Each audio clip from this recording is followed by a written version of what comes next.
Christmas and New Year's. I was able to be reunited with my daughter and family. I owe all of this to God in greater detail, but I don't have the time. Today I feel happy, although my not completely free yet. I still have to keep fighting because is that they're clear on the top and then they transition just slightly to the bottom where it's magnified so I can see things up.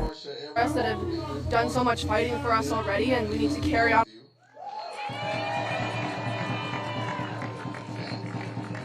I apologize for choking out reading the statement.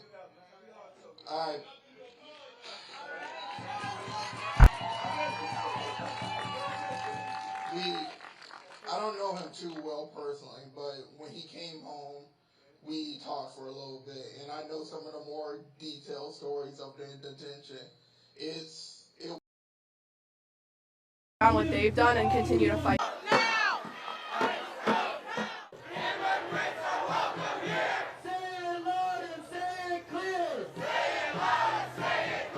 Immigrants are welcome here! Immigrants are welcome here!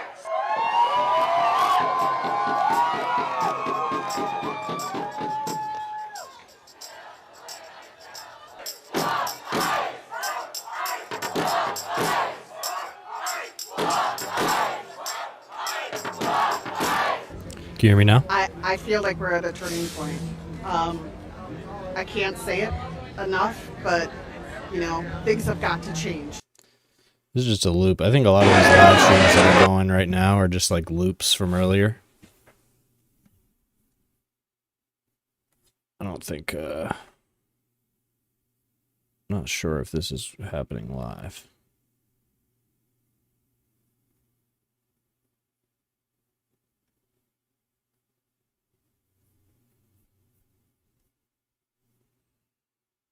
Might just keep the sound off on the video.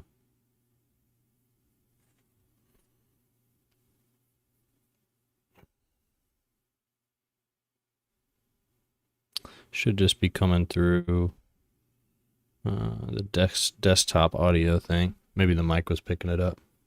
That would make sense, actually.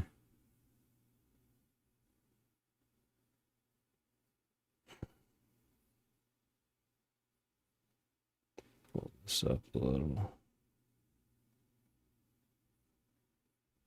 I don't know if I need the captions there. Maybe I'll get rid of the captions for this time.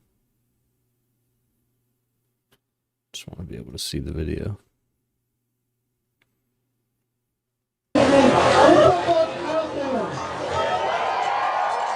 How's that? Can you hear that?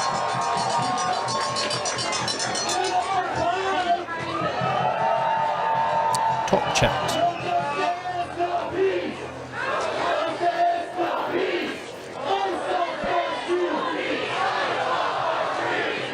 Is it still too loud? How about like that?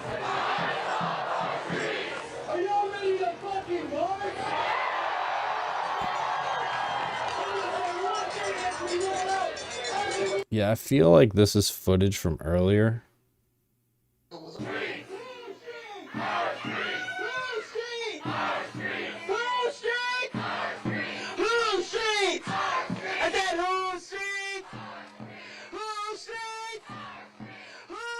Is that better?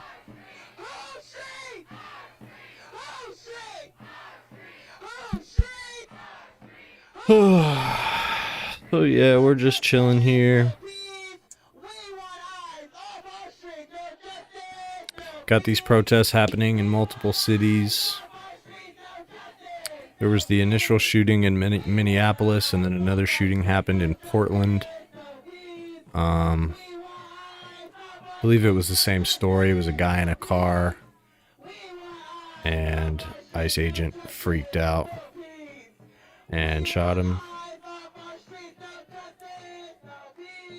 Miss the beard? I don't miss the beard. It's too scruffy. I look better without it. Methinks.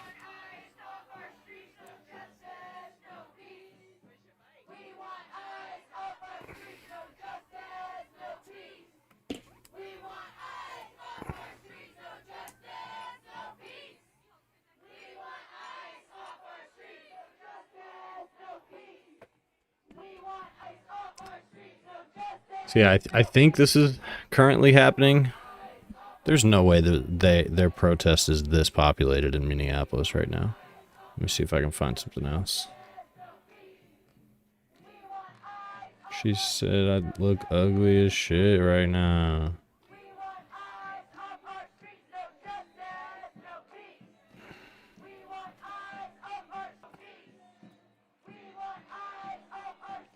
It is pretty late. For what's up, Dark Lord?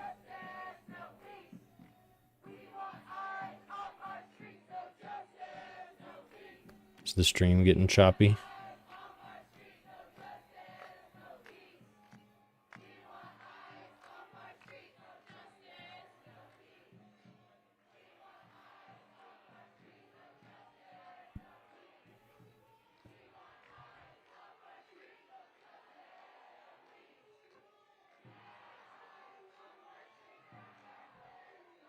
There's literally no way to tell if this is current or not, or if this is just footage from earlier. This is a huge amount of people. In Minneapolis, what would it be? It would be like fucking... It's 3:30 in the morning right now, and there's this many people outside? I mean, it could be.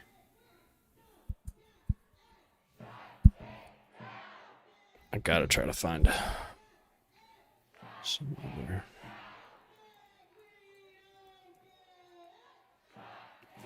That way.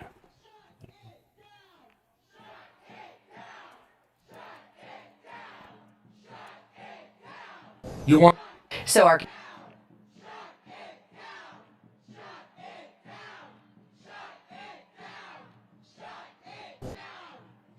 We have the truth.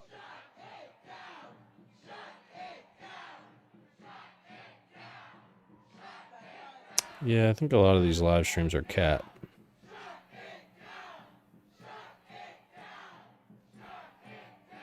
How does one channel... How many live streams can you do at the same time on one channel?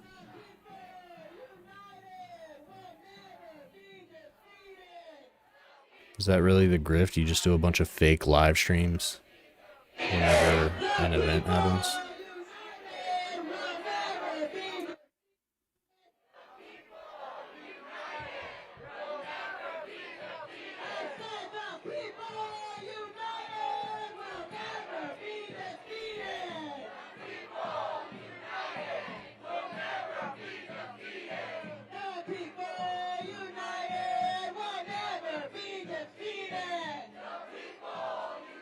I think the mint shit has been legit.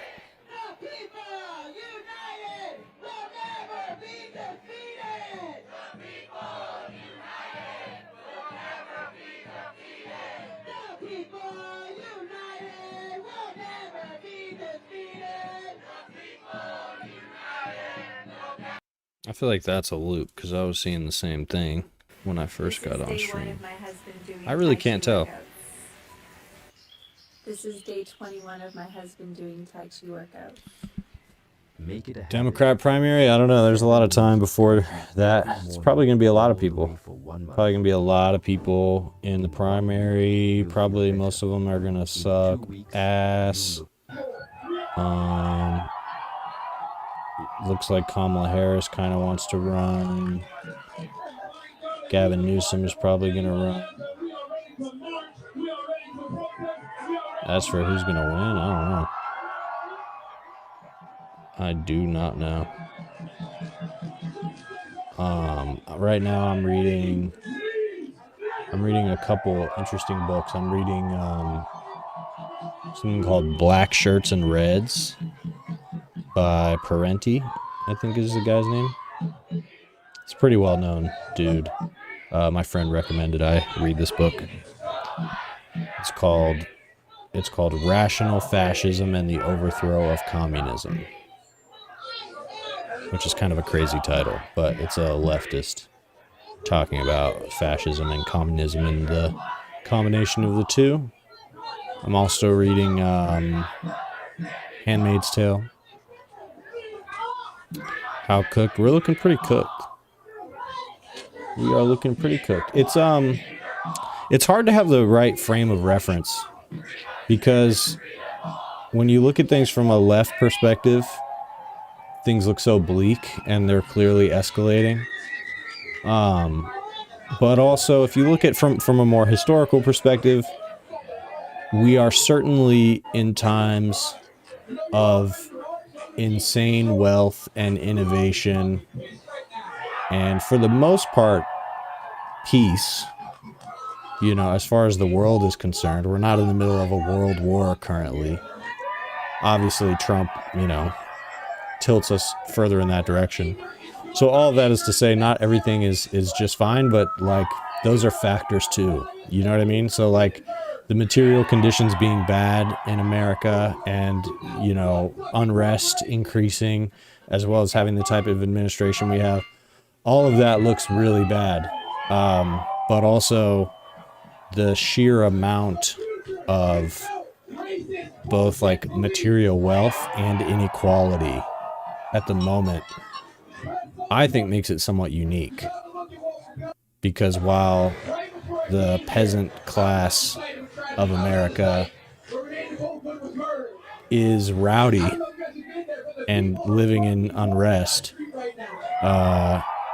they also, people aren't necessarily living in abject poverty, although more and more people are, and the homelessness crisis is, so it's just kind of hard to know exactly where the tipping point is. In other words, like, things have escalated so much and seem so unstable, and in many ways are, but at the same time, society, especially in America, is at an oddly stable place as well. Even with all of the instability we've seen over the last 10 years, like, America has still remained an incredibly productive nation. And that, I think, has like really kept everything going. So, I'm not really sure how that factors in. I think it just intensifies everything. But my point is to say that, like, everything it's not all bad. Things are intense. Things are intensifying. But, I don't know. There's just a lot of factors that make it hard to predict where exactly things are going. The left is not dividing us.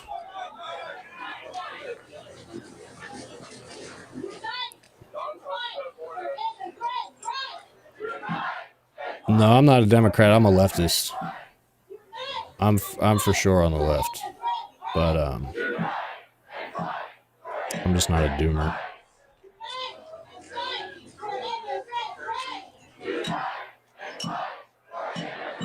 Taxes on tips, overtime welfare, and old people's money. They're also just transferring all the wealth upward to the billionaires. So there's some, you know, the taxes on tips and stuff is peanuts. First of all, it's like a complicated program.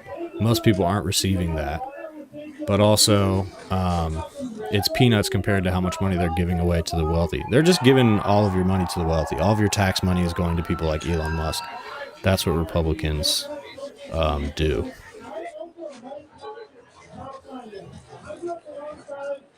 Don't do what? Don't do the taxes on tips? Isn't that the whole point? That you get more money? What do you mean don't do it?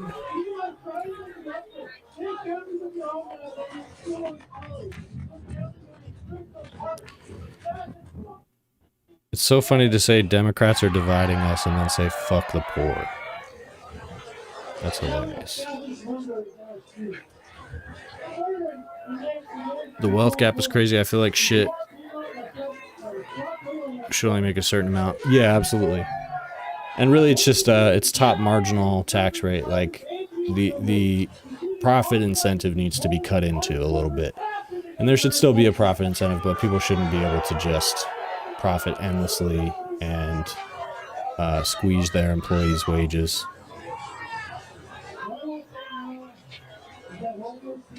I'm on the left, Queen Bee. It's cool. It's cool to be for the people, but at a certain point, it's impossible to know what that means, because the Trump administration and their ICE agents that are shooting people in the face, they say they're for the people too. Are they for the people? I don't think they are. I think they're kidnapping people and they're murdering people and they're doing whatever they want. So to be for the people is to be against that, which pretty much would put you on the left. Doesn't have to, but as of right now, there's almost nobody who's not on the left in some fashion that's actually opposing Trump. That's really the problem with Trump, is that he demands ultimate loyalty from everybody on his side, and it makes it impossible for things not to be polarized, because the only opposition to him comes from the other side of the aisle. Yeah, Biko, human rights. I agree with you. Those things are human rights. The ability to have something to eat, the ability to have some water, to have somewhere to stay. Those are human rights. Who's gonna take it there? Who's gonna take it there?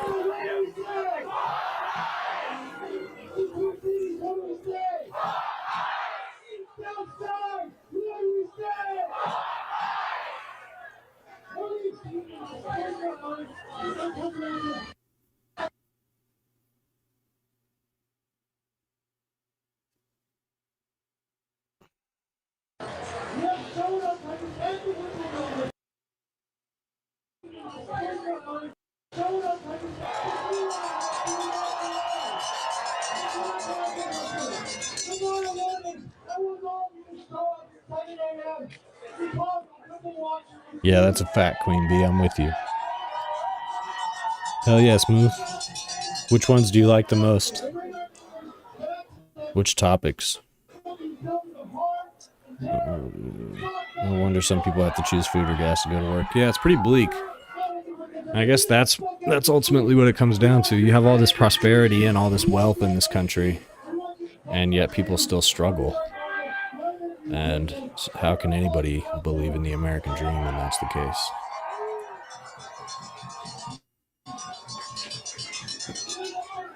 I like being here with this vest behind me. It's like I'm in like a bunker. I feel like I'm in like a doomsday bunker. Yeah, I covered the RASHAD Comedy Festival. Was that the stuff you found me on? A lot of people found me from that, I think, because of Kyle Kalinske from Secular Talk shared me on that.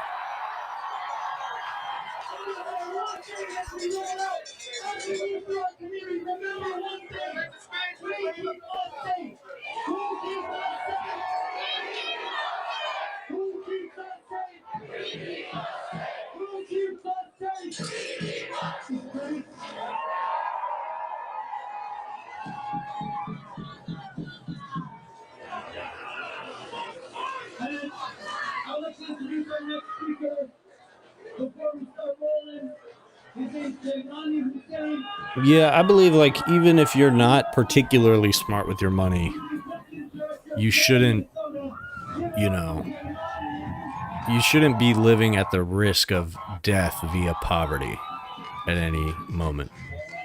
And there's definitely a way for us to, like, drive innovation and employment in this country without having to depend on, the threat of extreme poverty, which is how it works right now. No country should have a billionaire with homeless people in that country. Yeah, that's a fact. Well, that's left, Queen Bee. That's the thing, is that I can understand you not wanting to pick a side, and I don't know, where you come from or what, maybe you do have a side when it comes to your upbringing or whatever. But, if you say billionaires should be taxed, there shouldn't be a single billionaire without, people's basic needs being met. That's pretty common sense.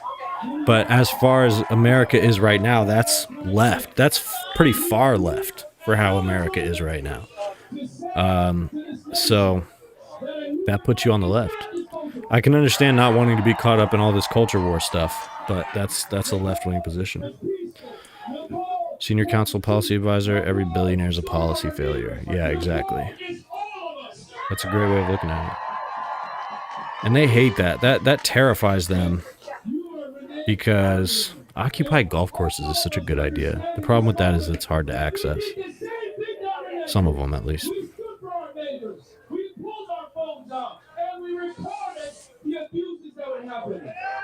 Yeah, most billionaires, when it comes to their personal taxes, they pay almost nothing.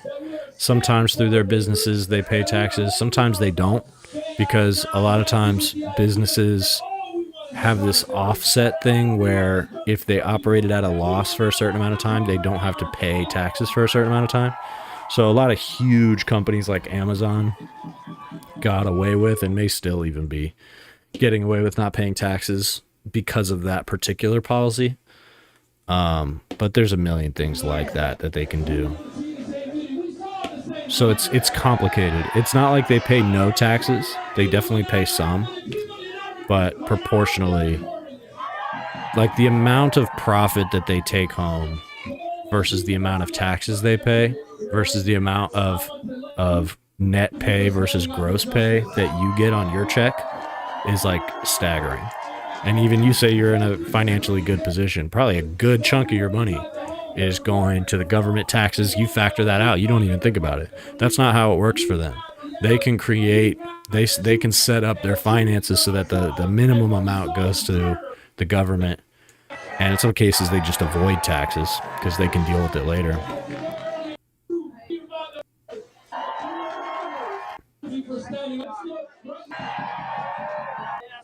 I literally cannot tell if this is a live stream that's happening right now.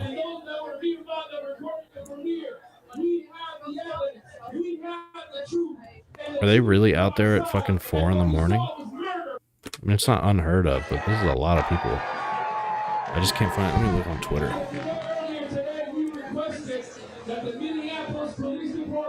Because the people who make those decisions, I'm sure, get a decent cut. Just moving towards how do we make people more money high up. Sure, get a decent cut. Yeah, they all kind of work together. They're all in on it together. That's how these things work.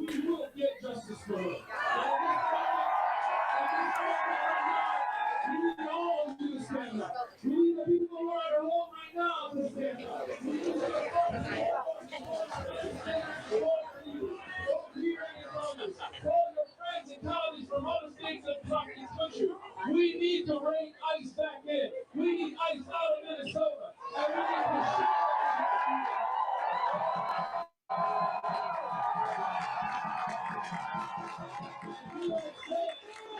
on multiple occasions. They are untrained, trigger happy murderers. That's exactly what it's like. How do you send we need 2,000? How do you send 2,000 of these officers to our state if it's not political? If it's not political, this is political violence against the Not really seeing any like live tweets about what's happening in Minneapolis currently, like protest-wise. So these protests might have died down by now. Well, this says 56 seconds ago, and this is the corner. Maybe not. Maybe this is live. How do we beat a Gavin Newsom ticket? I have a theory for this. I literally cannot tell. I should probably just stop caring.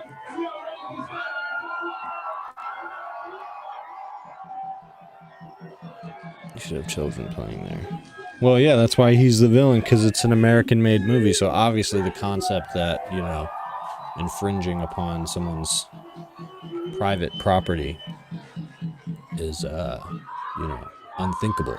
Obviously that makes them the villain. That you shouldn't just have vast football fields of private property for you to do nothing but jerk off your rich friends. You think it's a live stream, Queen Bee? Hell yeah. Term limits, absolutely right, Biko. I love you too, Amira. When the government shuts down, I want those people who are getting the shit done. Look at the ones in Portland. Yeah, I'll look at that too. Okay, you said, how do we beat a Gavin Newsom ticket? Can Zoran get DSA over the hump? The government employees should never go unpaid. Yeah, that's a whole other issue. I'm in LA, Queen Bee. So how do we beat a Gavin Newsom ticket? I think the answer, I mean, there just has to be a really good primary campaign. And the challenge is that who's going to be the left candidate that's left enough to not piss off the left-wing part of the base, but liberal enough to actually just be like running for election. And that's a tricky thing. Like, what exactly is going to be the way to signal to the left base that you're going to do something different than Democrats do, but also still be participating in that game? Because so many of those people on the left have completely checked out of the idea of a candidate running for office, which is obviously dumb, and I think that would change, but it just depends on who it is. They're not wrong that the options we get offered in America are just always more of the same. So the answer is a really good candidate has to win, and then has to run in the primary, and then ultimately the left flank in the primary has to coalesce around that person. So I was saying that we need a sort of left flank effect to happen, where whoever is going to be in that liberal position running for, the establishment, running for president in the primary is going to have to be like, they're going to be a Bernie Sanders type. It's not going to be some Leninist, you know what I mean? But there needs to be a robust left flank, maybe not a candidate or a leader, but the activist base needs to be present so that it can force American politics to the left. Because having that left flank that some people view as threatening, but is also making active demands like, taxing billionaires out of existence, abolishing ICE completely, more radical proposals. Abolishing ICE is not even that radical, but then that makes the Bernie Sanders liberal the acceptable alternative. So that's the strategy, I think. Would someone like Ro Khanna have a chance? I don't know if he would.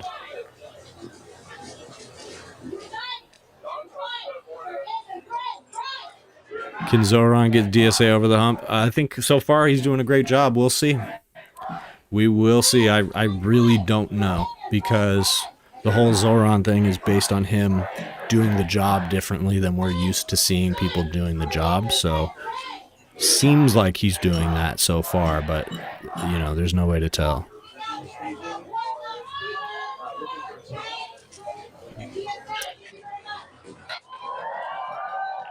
What's WFP? Working Farmers Party?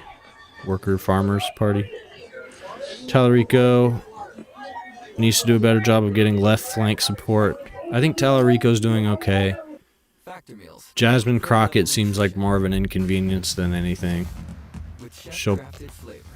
I guess her winning that primary is probably a concern. But I think Tallarico's even the better candidate in the primary. Like, he'll probably prevail. I really just think it comes down to, like, rejecting corporate money and, like, APAC money. That's how someone like Zoran was able to signal to his base that he's different. And so he got a lot of votes from people who are, like, not the typical leftist voters or even Democrat voters. And it's because he signaled to people that he was going to do something different, that he was going to reject the entrenched power and do things that go against their interests. And Donald Trump signaled the same thing to people. So I think that is the strategy, that you have to show, I'm not going to take their money. Because if you take their money, they have control over you. So the strategy is to prop up a more left-wing candidate with grassroots money so that they can afford to reject the establishment's money. And that's tough in a presidential campaign. We've seen Bernie run some great primary campaigns using only grassroots money, and that's cool. We don't know what that looks like in a general election. That's a completely different story. These general elections cost millions and billions of dollars. It's fucking insane how much money they dump into this shit. So, like, anybody who's in a general going up against that, like, I don't even know what the strategy is. Are you only taking grassroots money? Do you decide to take some PAC money at that point? Would the grassroots money, the grassroots money would probably be pretty good at that point, because it's you versus the other guy. So everybody who doesn't want the other guy is going to give you money. But I don't know. I don't know if that's a viable strategy to get over the line in a general election. I guess we'll cross that bridge when we come to it. But we got to get a grassroots candidate through the primary process and into the nomination. That's for sure. And there does have to be a robust left flank as well. Hold on a second, guys. I'll be right back.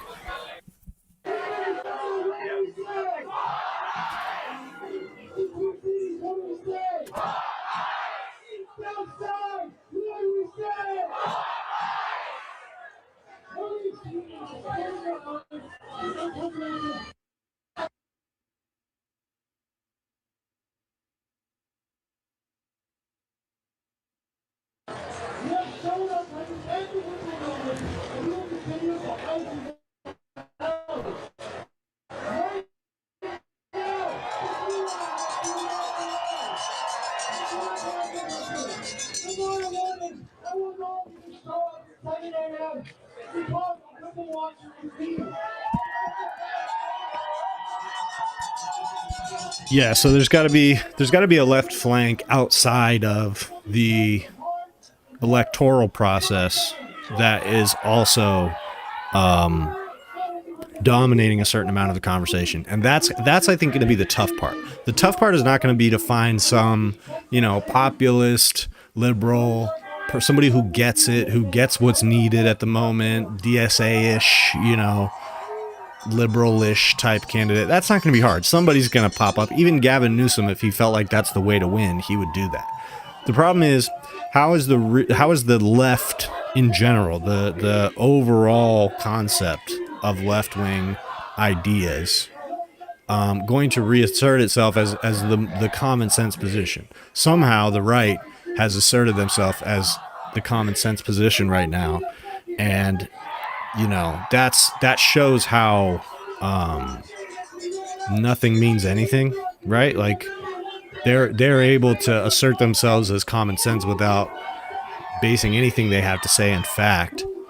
And so, you know, somehow or another it's got to swing back in the other direction, so that common sense things like we can't destroy the planet with fossil fuels and we have to do something else, or like immigrants in general are dignified people and deserve a place, especially in America. You know, this is common sense shit. So, but right now people don't view that as common sense.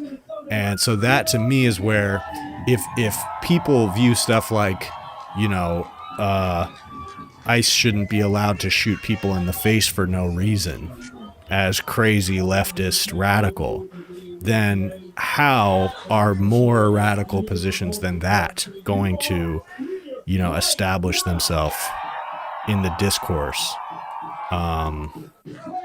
powerfully?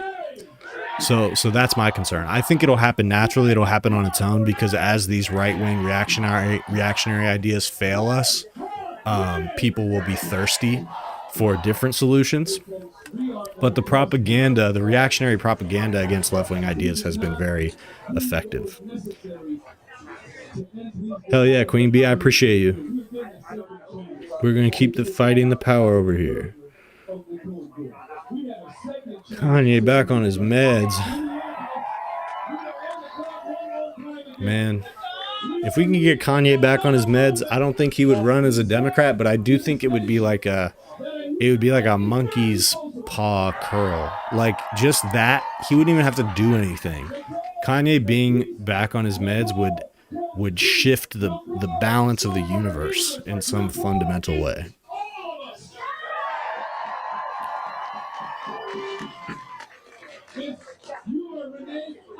Don't put an APAC person on the ticket, medium corrupt at most, and the left will show up.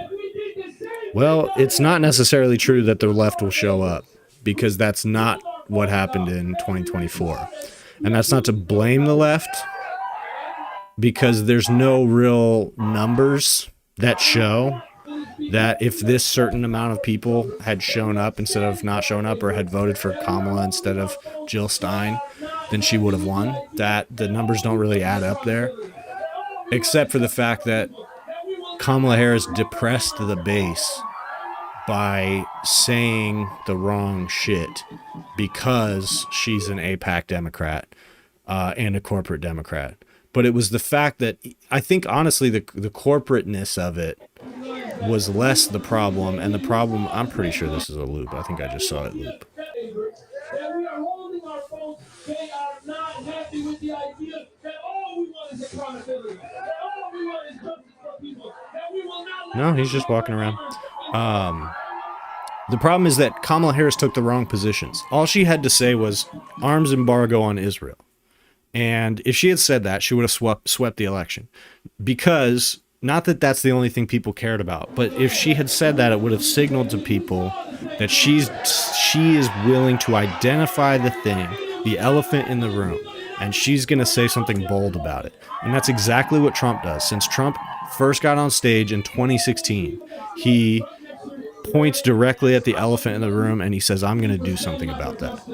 And all it will take from a Democrat is for them to do that same thing. But the problem is you can't do that if you're afraid of what people more powerful than you in politics are going to have to say about it. That's the problem. So it has to be somebody who's completely willing to piss people off and to burn bridges politically. Someone who feels like they don't have anything to lose when it comes to establishment politics. And that is going to be a difficult personality type to identify. I can't think of anybody who fits that description, except for maybe Bernie Sanders. AOC does not fit that description to me. She's great because she rejects corporate money. So I think that gets her most of the way there. But is she going to be the one who's willing to, you know, get insanely powerful portions of the political establishment upset at her just because she knows it's what the base wants to hear? You know, she's going to be smarter about that than your average Democrat. She's better about it than your average Democrat. But I just think it's a personality we haven't quite seen on the left. They certainly exist on the left. They're just not really in the electoral system.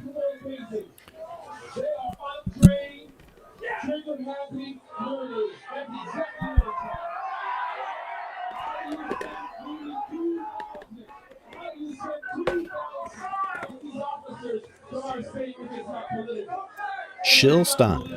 People still fuck with Jill Stein, bro. People are still going out and voting for Jill Stein. What I don't get is, like, what is Jill Stein up to in the meantime? Jill Stein comes back around every time there's an election. What is she doing when there's not an election happening? I know she's not up to nothing. She's out here doing some kind of shit.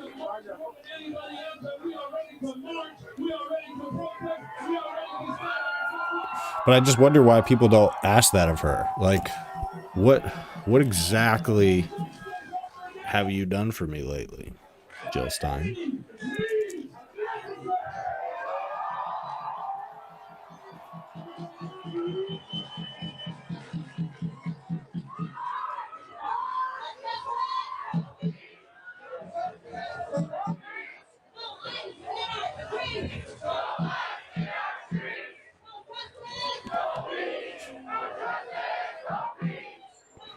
She turns into Chill Stein.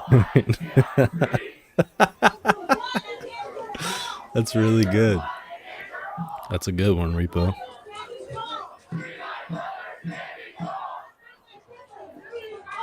She's just chillin' Stein.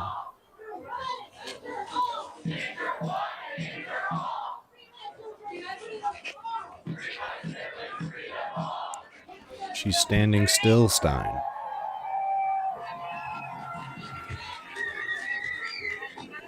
She turns into Chill Stein. Is so fucking funny. That's a great answer. Definitely a better answer than I was expecting. I'm like, what's going on over here? This is 3 different logos of 3 different fucking fake news companies that are streaming this. This is Source R Reuters. Does that mean Reuters is streaming this right now?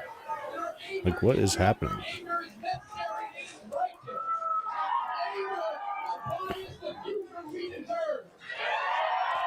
People say Jon Stewart because he has like that star power. I don't see it from him, to be perfectly honest. I've talked about that. Yeah, I don't know.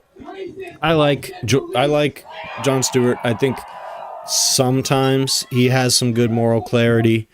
I do not think that he separates himself well from the usual liberal party line. And I think his critiques of liberals and Democrats are weak. He critiques liberals and Democrats, but he's not good at it because it's never rooted in a critique of capital. It's never rooted in a critique of corruption, although corruption, I guess, more so. But it's just not like, it's not a fundamental critique. It's more like he just is looking for things to critique because he knows that he has to on some level. Because he doesn't want to be fully partisan. He doesn't want to only critique the right, but he just doesn't have the same type of critiques of Democrats. But I guess, you know, on the left, we forget how most people don't think the way we do when it comes to Democrats. Most people don't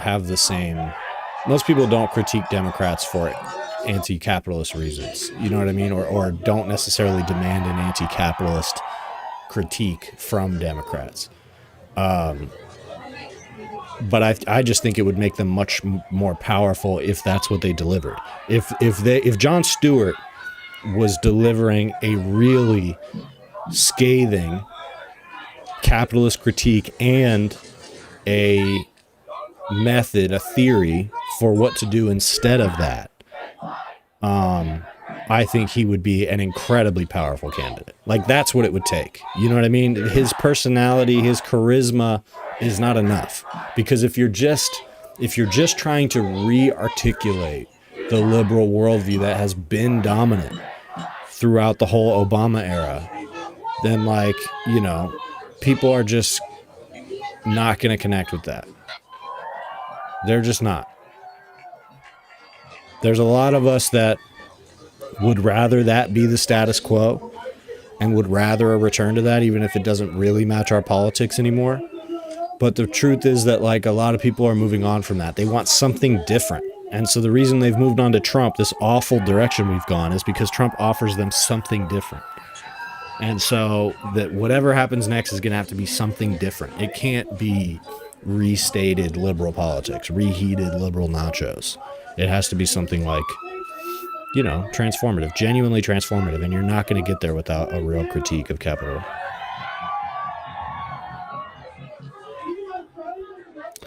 Yeah, like I said, I think Jon Stewart could be a powerful candidate, but it's, with all of these people, it's really the substance of what they say that I think makes the difference. You know, rejecting corporate money is a big part of it too. But even some corporate candidate who was saying the right things, a corporate candidate who was willing to say arms embargo on Israel, condition aid to Israel until they stop killing little babies and stop annexing Gaza and the West Bank. Like, somebody, it doesn't matter who says that. Whoever goes out and says that is going to become generationally powerful, more powerful than Trump, because even Trump won't say that. And even his fucking far-right base wants him to say that, and he won't. So, I knew you were going to catch that, Amira. I was wondering if you were even still listening. I knew you were going to catch that.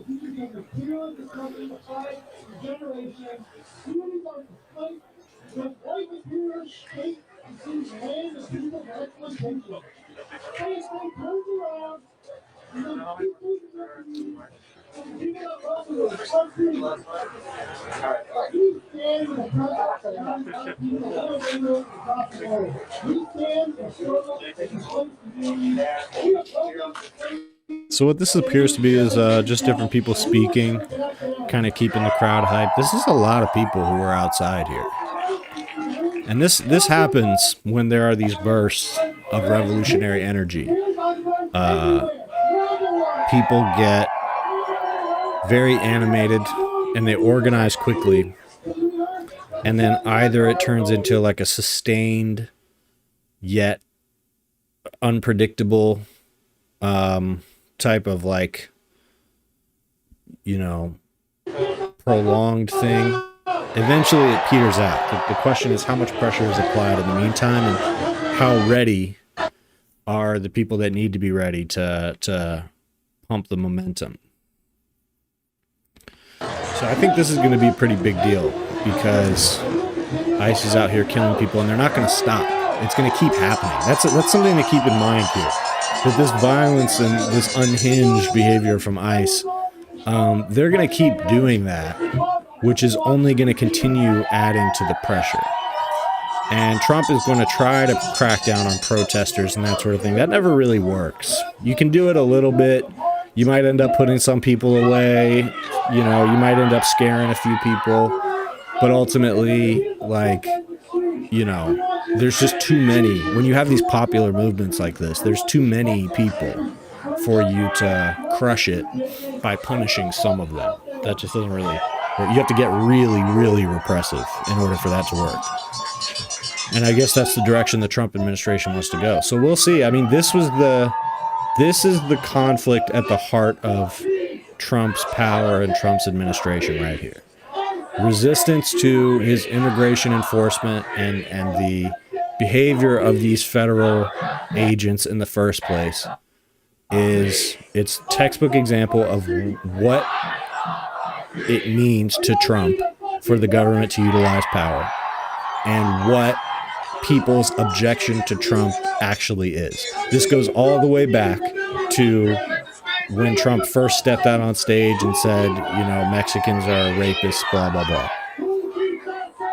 Because instinctually people knew what that meant, that he was saying that.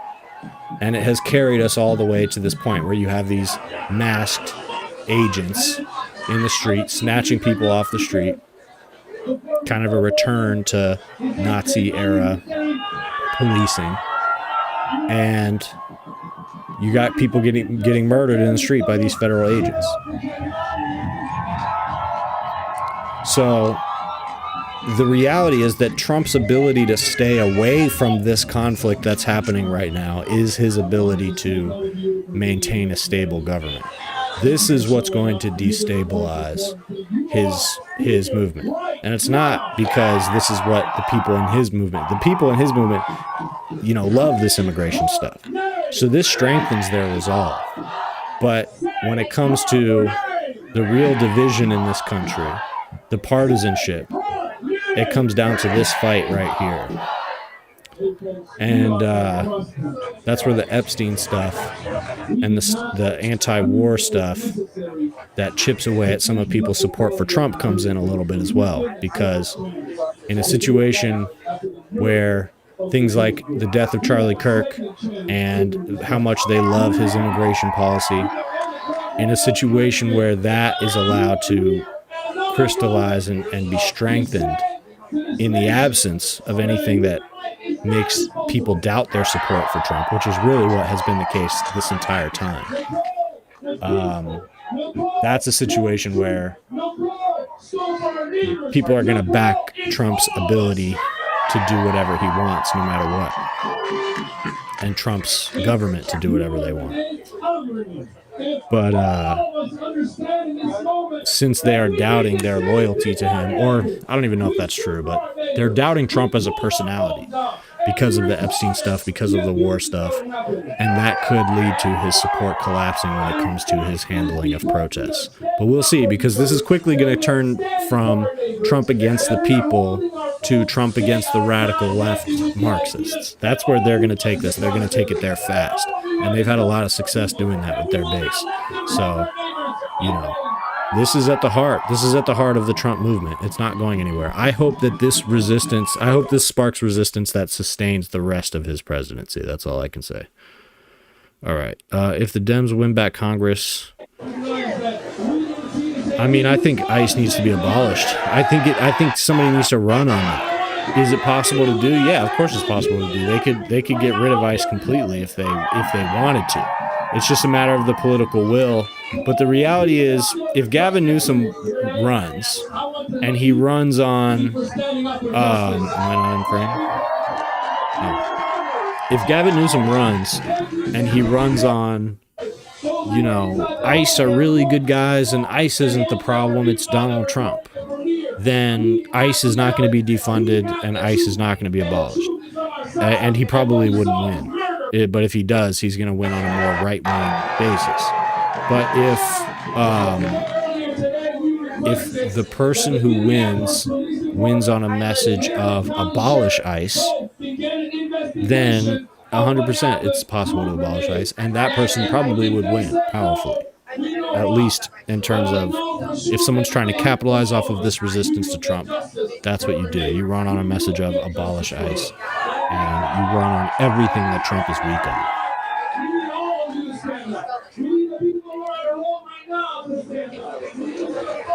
To be fair, it's tough, man. Because running on abolish ICE is the thing that is going to Trump's base, the thing he's strongest on is immigration. They like his immigration policy, and it's also viewed as like, it's like law and order and stability. So if you're running against ICE, if you're running against the police, all of a sudden you are the radical that people are afraid of. And so that's the challenge, right? How do you capture this energy and channel it into an abolish ICE style message while not playing too far into the hands of people who use that narrative to build their own support? I think you have to just do it. I think Democrats are way too afraid of that. I think if Kamala Harris ran on abolish ICE, she would have fucking won. The reason she didn't win is because she wasn't saying shit like that. She was running like a Republican and not like a Democrat, certainly not like somebody on the left. And if she had, she would have attracted those voters. And yeah, I think she could have fucking swept. The whole theory was we're going to try to win over the moderates. And so we need to make sure that that's who we're speaking to. And they did the whole time. And those fucking moderates did not vote for Democrats. The moderates are the ones who refused to vote for Democrats and voted for Donald Trump instead. So, I mean, law and orders. Oh, midterm elections. Yeah, ICE could be defunded in the midterm elections. ICE could be fucking abolished in the midterm elections. I think you're going to see some people running on that. That's going to depend on the district. But yes, I mean they could eradicate ICE in Congress without the president. Without Trump's permission, they could pass a bill. Now, I guess Trump could veto it, and that's probably what he would do. But could they defund ICE? Yes, they could do whatever they want with ICE if they win the House and the Senate. If they don't win the Senate, they can't do anything.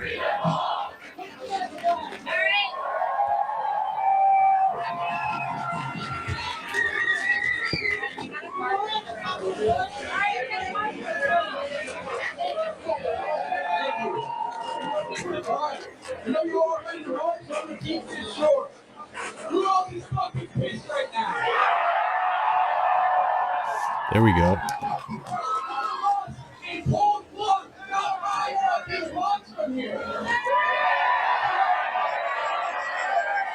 Yeah, it's typical Canadian. ICE is going to be a major midterm issue for sure. She focused too much on being brat. Even the brat shit was working. The problem is that she didn't back it up. She thought that all she had to do was be brat. But what she wasn't doing, I knew this was going to happen, dude. Like, I literally saw it happening. They were going with that and with the TikTok edits and all that. That became their campaign. And the whole time I was like, she has to get it right on Israel and Gaza. If she fucks that up, it's going to kill all this momentum that she has. Because she had real momentum. People were really excited about her. Because, why? Because they thought she might be something different. It was like, we got these two old fucks that nobody wants, and now we have the chance of somebody who could be fresh and new.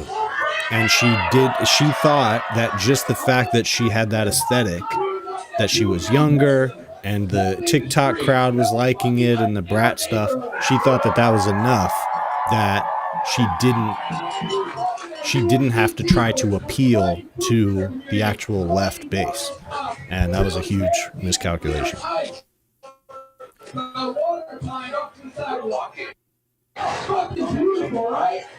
Yeah, exactly. Yeah, we on the same page, Repo.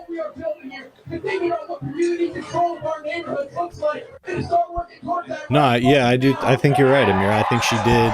She thought that that was going to carry her. And really, the only reason it ended up looking bad, if she had won, then everybody would be like, she was brat. Does everybody remember when Kamala was brat? Like, that was, you know what I mean? It would have been a winning strategy. Just like Trump going on fucking Joe Rogan. Trump, if Kamala had won, Trump going on Joe Rogan would have looked like a fucking idiot. And everybody would be like, fuck Joe Rogan.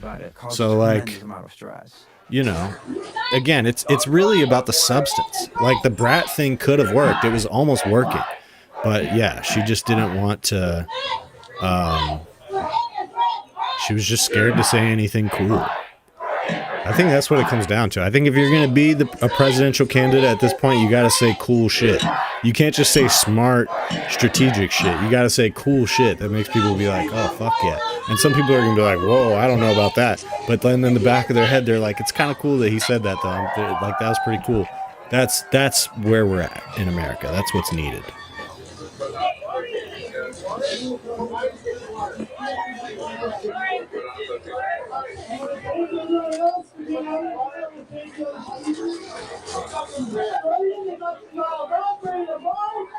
I'm impressed with how many people are out in Minneapolis right now. Especially considering that there doesn't seem to be a lot of happening here. These people are just kind of milling about.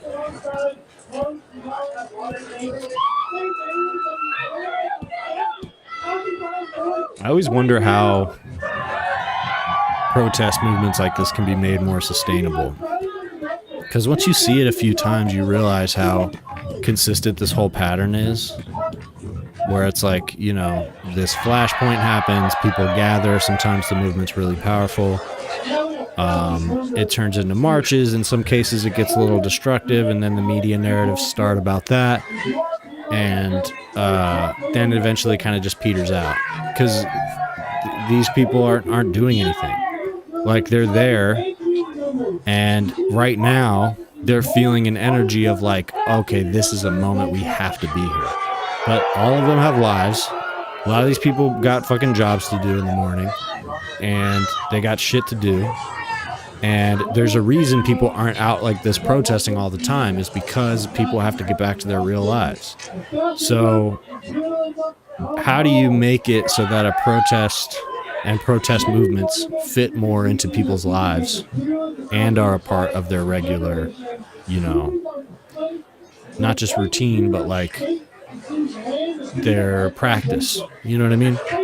If this was a practice for these people, and I'm not hating on them, all these people are doing the right thing, and I'm just sitting here at work. So I've been in their position. I get it. The point is not that they're doing something wrong right now. It's that, like, this goes nowhere unless there's a plan for what to do tomorrow and the next day and the next day and the next day. When you're thinking like that, then you can create something sustained. And that's ultimately what did happen in 2020 with Black Lives Matter. That turned into a huge sustained movement, and there was a lot of potential there. But even that didn't fucking go anywhere.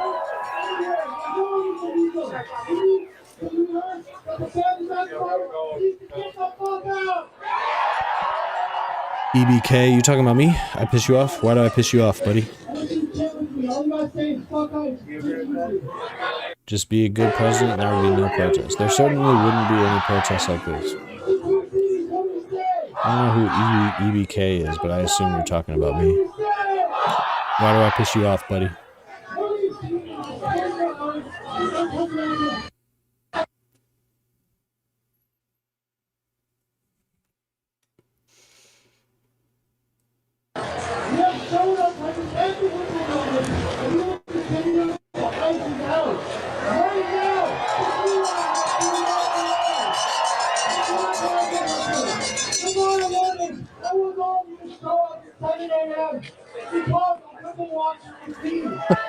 Vaping at work. That's why I pissed you off. I thought you were about to. I thought you had a critique. I thought you were mad at me.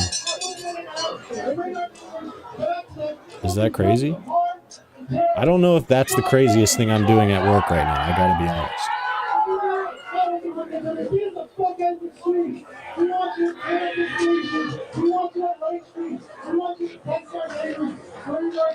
Throw the vape away. That's literally not gonna happen. Not happening at all.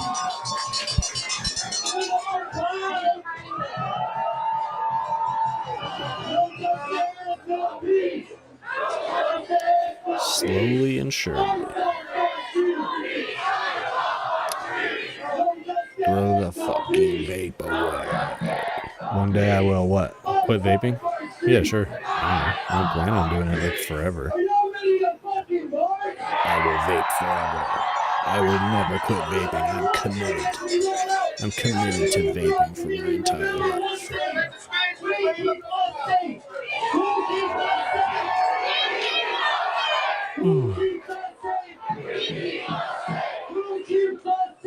I'm a rage baiter. Why? Because of the vape thing or because of like the podcast? If I'm rage baiting you by hitting my vape, that's your problem. Why are you so worried about me vaping, brother?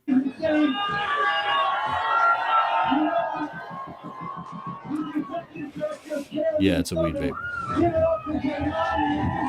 Why am I rage baiting you by hitting my vape?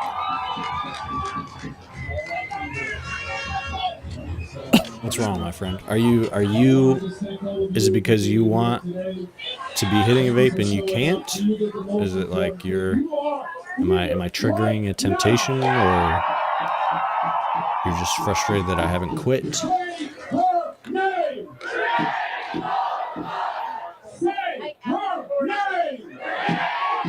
Thinking that I'm just gonna throw my vape away is crazy. Why would I do it?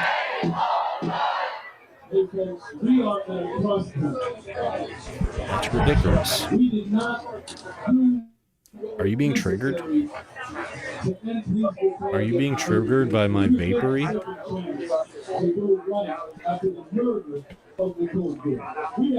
Because that's just what I do, bro. Like, I just drop truth bombs, and I just don't even really care about, like, I'm dropping facts. You know what I mean? Yes, I am, Amir. Can you guys stop? Vapes his life away. Yeah, I'm not liking this direction of this conversation.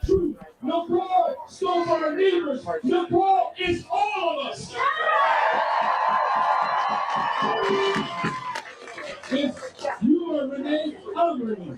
If all of us understand in this moment that we did the same thing that Renee did. We stood for our neighbors. Getting a little weird, Josu. You're on thin ice. I guess now that I think about it, I don't really know who you are. I kind of figured you were like a watcher of the channel, but maybe not.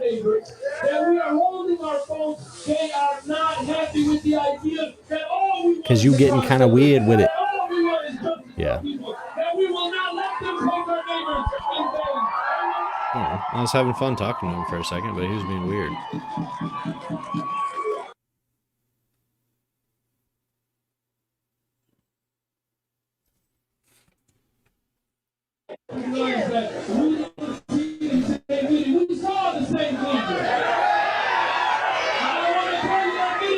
Thank you for banning him, Amira. I was gonna give him another chance, but he was definitely just trolling. That makes sense, typical Canadian. That was when I first got like a bump, was TYT and then the majority report a little bit. And I was like, okay, finally. That was when I started reaching the audience I was trying to reach. Because before it was like, I would talk about comedians and right-wing people and stuff, and so I would reach those audiences, and they would, and so the response would be weird. You know, it would be decent, like people still watched it and sometimes liked it, but it wasn't until I started talking about TYT and then majority report that I started like finding my people more, where it was like, okay, these are people who are looking for the content that I deliver, looking for the perspective that I deliver. Left is in fact best. Many are saying this. Many are saying this. Many people think this.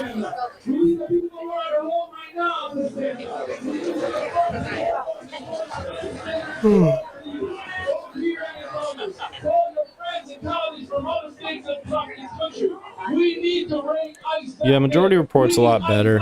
And you know, there's something funny about that because, like, frankly, TYT is better produced. And you can tell that there's a fair bit more investment that's gone into TYT. But Majority Report is just so much better on the substance. And they've done a better job creating a community. And TYT has a pretty powerful presence as well. But I don't think they've created a sense of community as much. And I don't think anybody has done what Sam has done, where he's such a consistent platform for the left. And he's like pretty decently left-wing himself, but also knows that his place isn't to be the most radical. And so he platforms people that are more radical. And I really admire the way he plays his role, you know, and he doesn't get caught up in the drama of like whether he's left-wing or not, or whether it's right to be electoral or not. It's like he plays his role, and ultimately I think that's what it comes down to, because there's always going to be the noise and people are always going to moralize at you and they'll be right or wrong. But it's like at the end of the day, you got to just keep doing the work. You got to identify the work that you can do and just keep doing that. And so I really admire that on the part of Sam. And TYT, I mean, I don't want to say they've been consistent. They've been consistent in terms of delivering content. You know, they've been consistent in their output. But I don't know. The substance has changed. I think Cenk is just you know, he just thinks more like a capitalist, and that has led him astray. I don't know what else to say. He probably wanted TYT to be a much more profitable vehicle than it ever ended up being.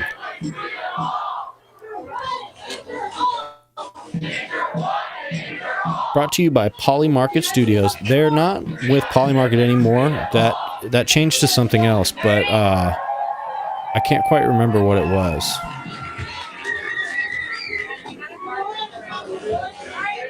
Yeah, it's a lot of rage bait from them. They definitely toy with the right-wing stuff at this point. They drop the pretense on that, where it's like they know that that's partially their audience.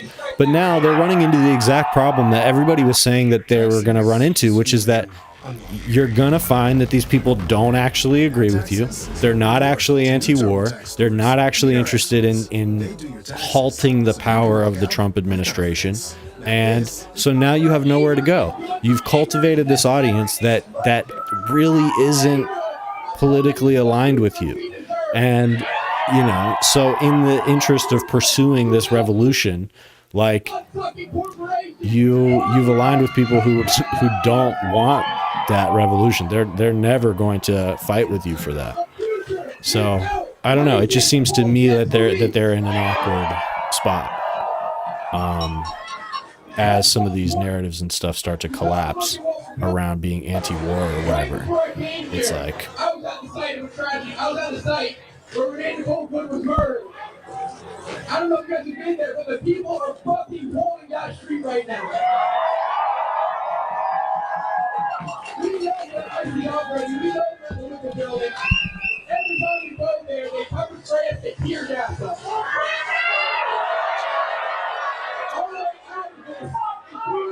really, you used to, what was it like listening to them back then? I wasn't even aware of them at the time. That was so long before I was really up on all of this shit. I genuinely feel like there's like a real tension between Sam and Mark. Even though I know that's Sam's bit that he likes to do with people, it really feels like they step on each other's toes when they talk. Mainly Sam. It seems like Sam gets on Mark's nerves a little bit. I don't know. I can't help but feeling like that. I guess that might be the bit. But did it feel that way back then? Did it feel like they were genuinely tense with each other? Because the only reason I say that is because Mark has said it. Mark always says whenever Sam comes up that there's like a weird tension there. Hold on. Let me answer this phone.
Right now. You are trying to correct it. This happens in your organization, school, and college. This happens in the streets of parks. That is fucking dead. Now we establish murder in our streets. Murder remains the whole world. Black people that black people that dead. They continue to kill our children, drivers, and community members, including armed weapons being pulled on the servers after the murders like that.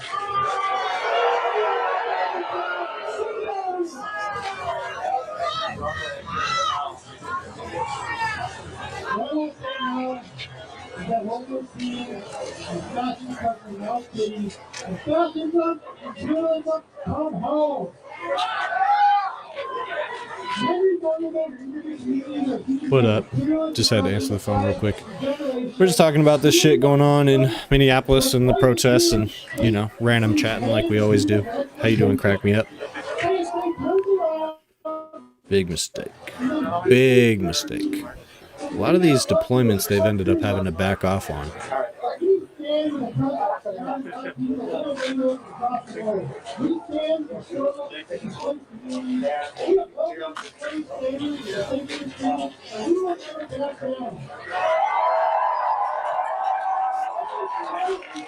We'll see what happens here.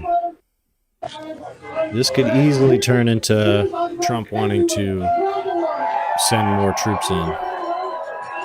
Yeah, this was very close to the George Floyd site. Bye, Amira. I saw that. I thought you were gone already. I love you, baby. Get some good sleep. I'll talk to you tomorrow, okay?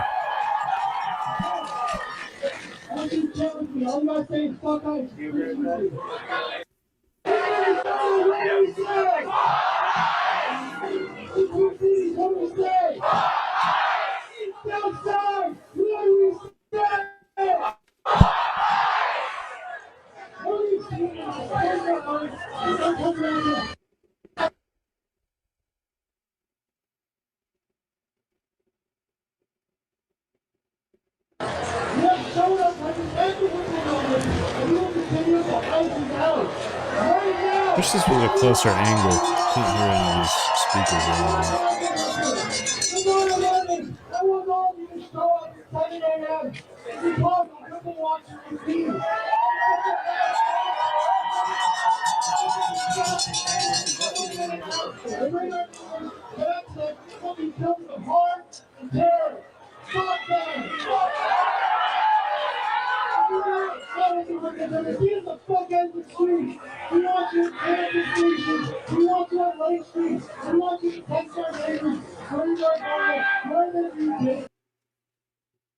herself to organizing against ICE and using her training as a legal observer for her community. She was a mother of 3, a wife, an organizer, and a friend to Not sure if this is right now or earlier. Today, we're here to assert the precious and immeasurable value. If this is right now, it's at a different site than what we were just watching. Every person murdered by This was the one before that seemed like it was just looping. Illegal imperialist wars. But we'll see.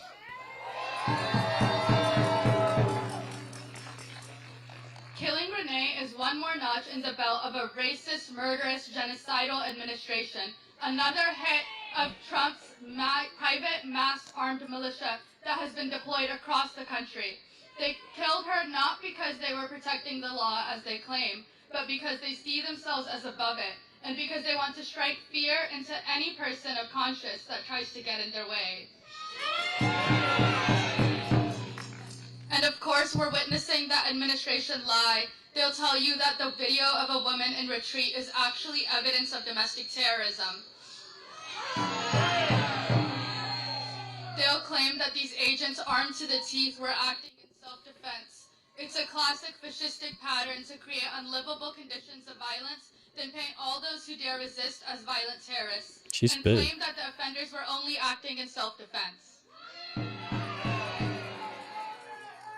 As people working for Palestinian liberation, we see the parallels in how the Israeli occupation forces operate in Palestine and how law enforcement agents operate here in the heart of the U.S. empire.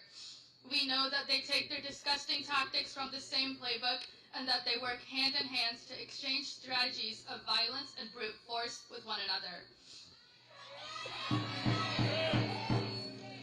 In Minneapolis, a doctor approached the scene shortly after Renee was shot, and ICE agents held him off until at gunpoint to prevent him from administering critical life-saving aid.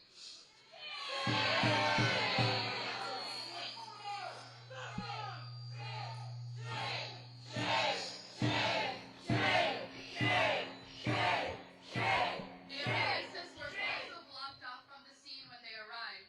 When refusing entry to medics, ICE agents transported Renee's body. You can't shame people that feel no shame. Was shot and killed by Zionist forces during a dawn raid in the West Bank. After he and his friends tried to take down an Israeli I hope this is right now because this is lit. It seems like this would be a lot of activity to be happening at 4:30 in the morning. There were speakers on the other stream though. His body was abducted and still to this day has not been returned to his family. Like, what would it take for this to be 24/7? You know what I mean? In multiple cities throughout the country. Just rolling protest movements. What it would take is shifts. People would have to work in shifts, go about their lives, but then also come back. When a Palestinian is still alive, ensuring that they will die.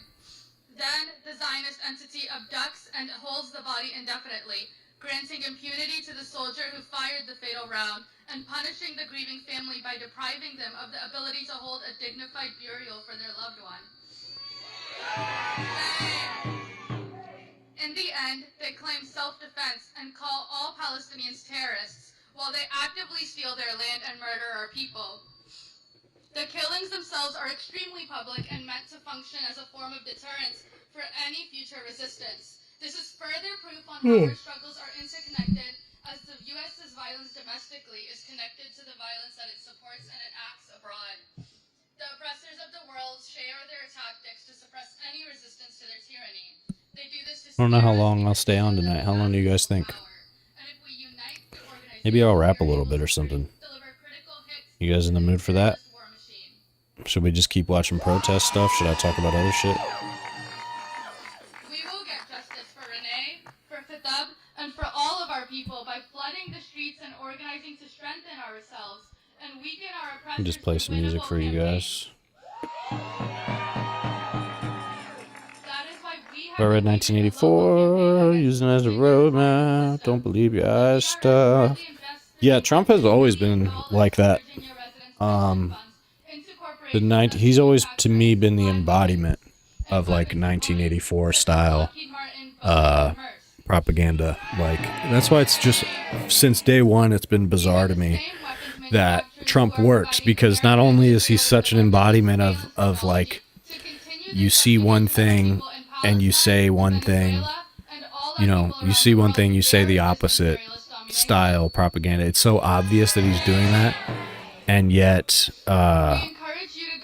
he's not bad. He's not good at it. Like, it's so, he's so ridiculous and cartoonish, and so blatantly gaslighting you that you know, I don't know. I just never got how people.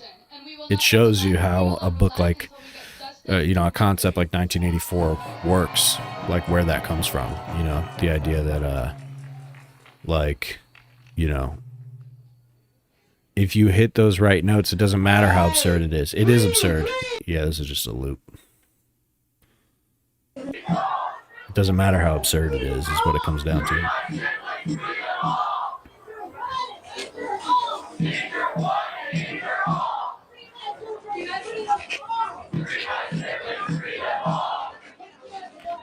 But as far as 1984 goes, I'm not a huge fan of that book. I have opinions on that book because I feel like the thing that drives me crazy about that, and maybe this is just the ultimate doublespeak, but how is it that even supporters of Trump and members of this new conservative movement anytime between now and the last like 8-9 years,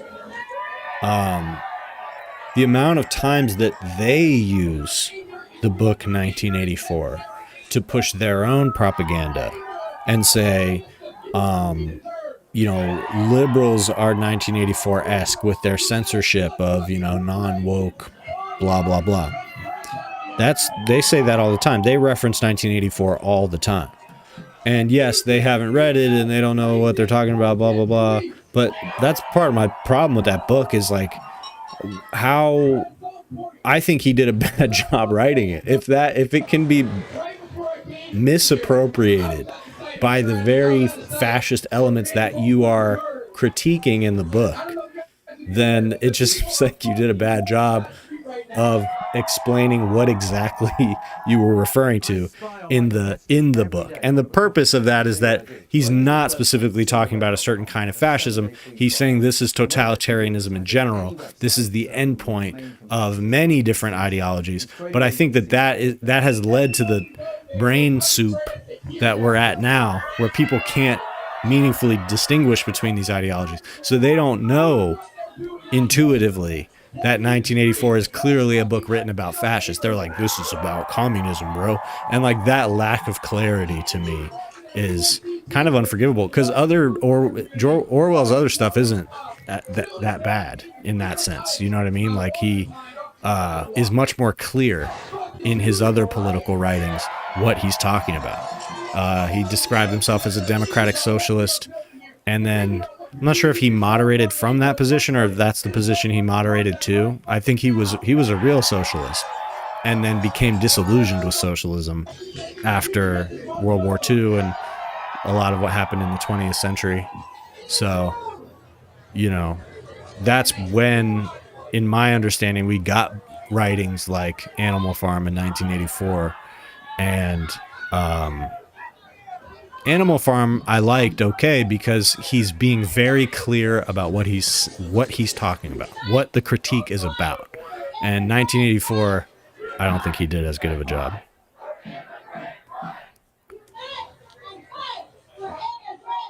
The warning, not a prediction. Yeah, no, I know it's not meant to be a prediction, but more so, it annoys me that the right is able to appropriate that book against the left. To me, that's a symptom of a lack of clarity in the intent of the writing. Favorite anime? I don't really watch anime. I don't know if I have a good answer to that. I mean, I love Avatar: The Last Airbender. I've watched a little bit of a few different animes. I've watched one called Psycho-Pass for a while. I watched one called Parasite for a while, both on the recommendation of my friend Ian. What's the one? There was one my friend showed me that was really cool and cartoony, and I never figured out what it was. Similar way that satirists get used on both sides. Yeah, I guess that's true, because Colbert said that. Colbert said that there were some people who unironically thought that he was on the right. Premier League football team? No, I don't pay attention to football. Or soccer, as we Yankees call it. Now and then, here and there, it's about fascism, and it's like 12 episodes. That sounds pretty good. It's about fascism. When did that come out? Is that recent? I'm really big on animation. So I've always felt like I should be more into anime. And I've always wanted to get more into it. But, yeah, I don't know. The pacing normally doesn't do it for me, for whatever reason. I don't love that. But I think also just aesthetically I tend to be I think the things about anime that I like and I'm interested in, it usually takes a good amount of time to get there, which isn't bad. That's good storytelling, but that's the part I struggle with. Is like I know that the substance of a certain anime is really good, but I have to sit through a lot to get to that part. You know what I mean? And I think that is like hard for me because the stuff that I like, it's not always like straight action, but at least it lets you know up front, like this is what you're in for. This is what this is.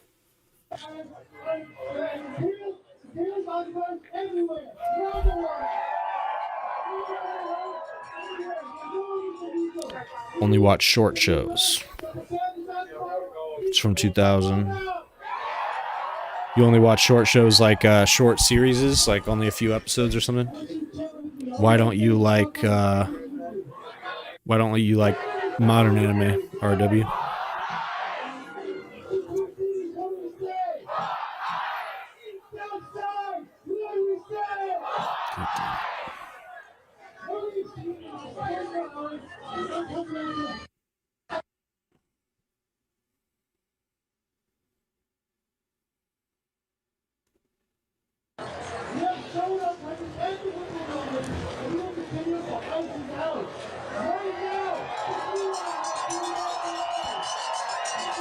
This has gotta be a loop, bro.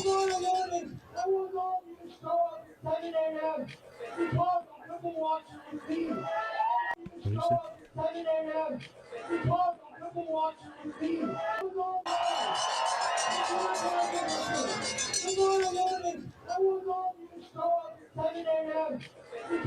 Said something about 7 a.m., so that would be, what's it, almost 4 a.m. there? No, it's almost 5 a.m. there. Beef on Netflix. Oh, I love Beef. That's a series though. You're talking about like a real show. Not that anime isn't a real show, but prefer the kind of themes and style of that era. More introspective. Introspective as opposed to what? You think now it's like more spectacle? It's more like pop culture. It's definitely become pop culture. And that was starting in the 2000s. I think even when I was a kid, anime was starting to become popular. And that feels like a long time ago now, when it was like, it was still far from being cool. You know what I mean? You had to be definitely like pretty particular in order to be into anime. But like now that I look back, even the fact that I was exposed to anime during my childhood at all shows that it was becoming more popular. There were people in my life, older kids or friends of mine or whatever, that would show it to me or talk to me about it. I'm pretty sure I've seen that already.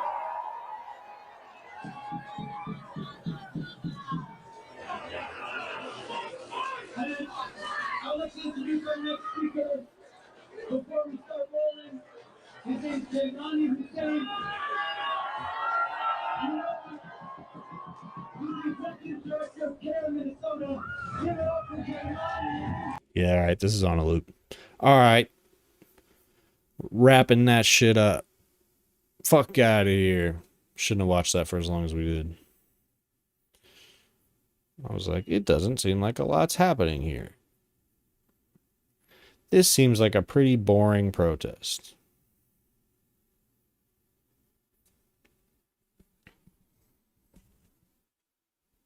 Modern anime is almost all escapism without a point to any of the stories. There are some good ones, but a lot of it is junk. Harsh words. Commercial.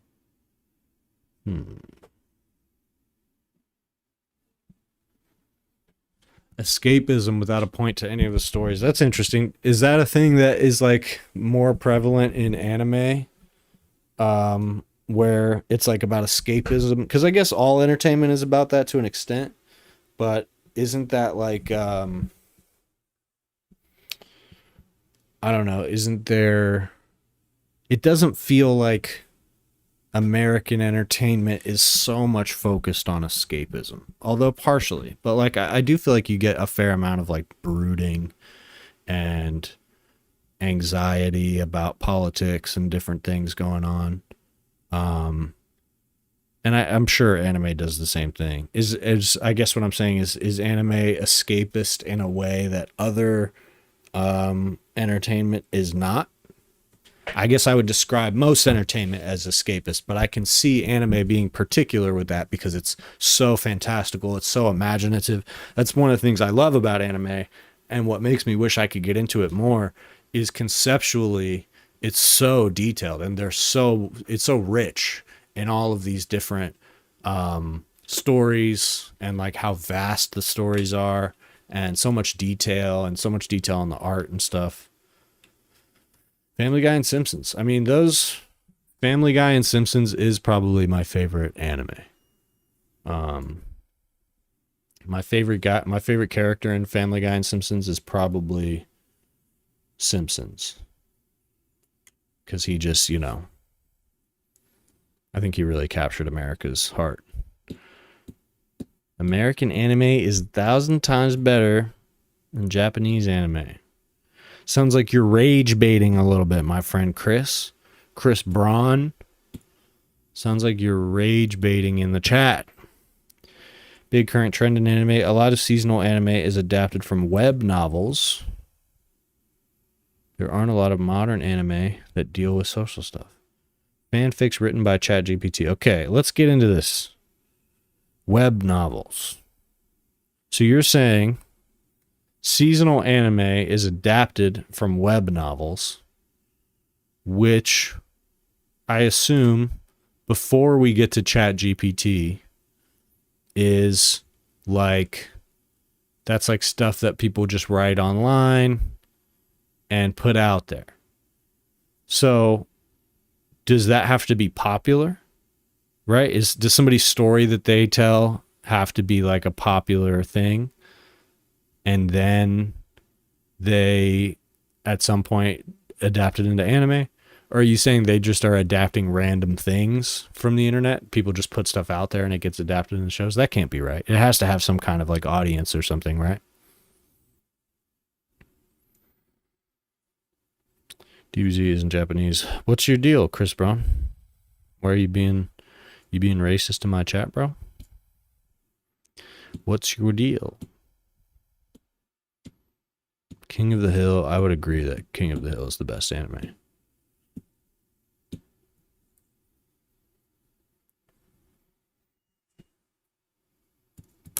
But yeah, I'm interested in this web novels thing. I've been interested in like IP lately and like all this stuff, like adaptations. A lot of the fiction that I've read over the last year is, well-known fiction that got adapted into movies or shows or something. Like I read Jurassic Park recently. I'm reading Handmaid's Tale, and I'm fascinated by the perpetuation of intellectual property, like Pokemon. You come up with a million little guys, and you can just perpetuate those little guys forever because they're recognizable. And obviously it's a function of capitalism and industrialism, mass production, all that.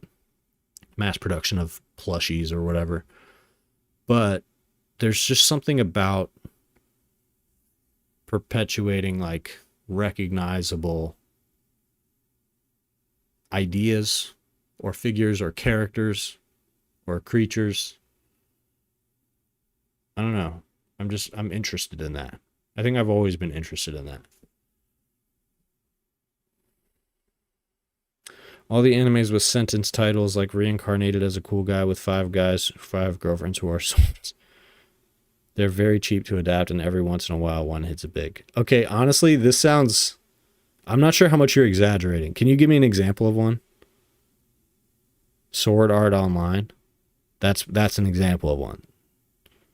In the 90s and 2000s, a lot of anime were either original works or adapted from manga. But who is writing the web novels? Is the web novels just anybody? Are they being produced by companies and they're being written? Because the chat GPT thing, we can get there in a second, but I assume that the web novels thing didn't start with like AI shit. So I'm just curious about that. Are these like real writers that are writing these, or just like randoms on the internet? Because if you're writing web novels, that's also a gamble. I know I'm getting hung up on this, but like I said, I'm interested in like adaptations and stuff. And like, so if web novels are all from this one site, like the Japanese equivalent of AO3, okay, now we're getting somewhere. Okay, so all the web novels go through one site, and these are published authors. There's like some kind of process, like these are writers, or you're saying that that site is now replacing their writers with AI because the site publishes the writings of just whoever. And so they're like, yeah, we'll replace them with AI. This is fascinating. I'm very fascinated by this. Hey, what's up, Chris? My guy, I appreciate the new profile picture.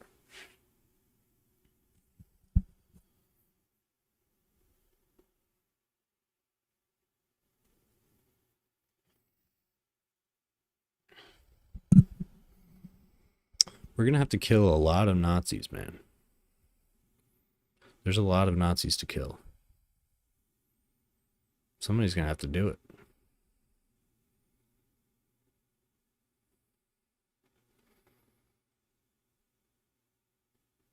Japanese equivalent of AO3. I don't even know what that is, actually. I caught the gist of what you were saying, but I don't know what AO3 is.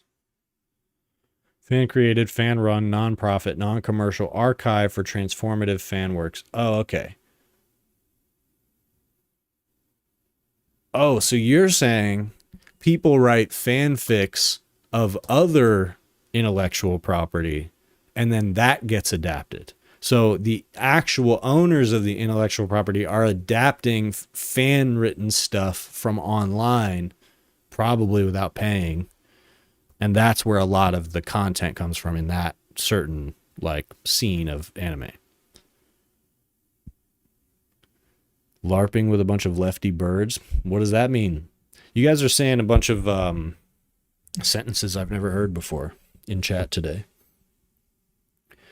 There's a pipeline where novice writers make isekai story, and if it's popular, it gets picked up for printing and maybe gets a web manga. And then an anime studio picks it up. That's cool.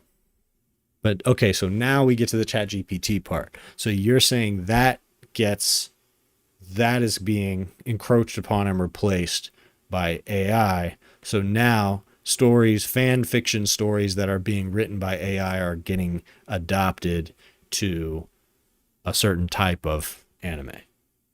Now my question there was, does the AI story have to be popular in order for that to happen? Or does it get adapted just because it's there? Just a bunch of fools trolling MAGA channels disguised as birds. That's awesome. That's another sentence I've also never seen before. I don't know if anybody's ever seen those words together. We live in exciting times. The isekai genre of guy goes to a fantasy world and is really cool. Lazily written. ChatGPT 1 just won an award.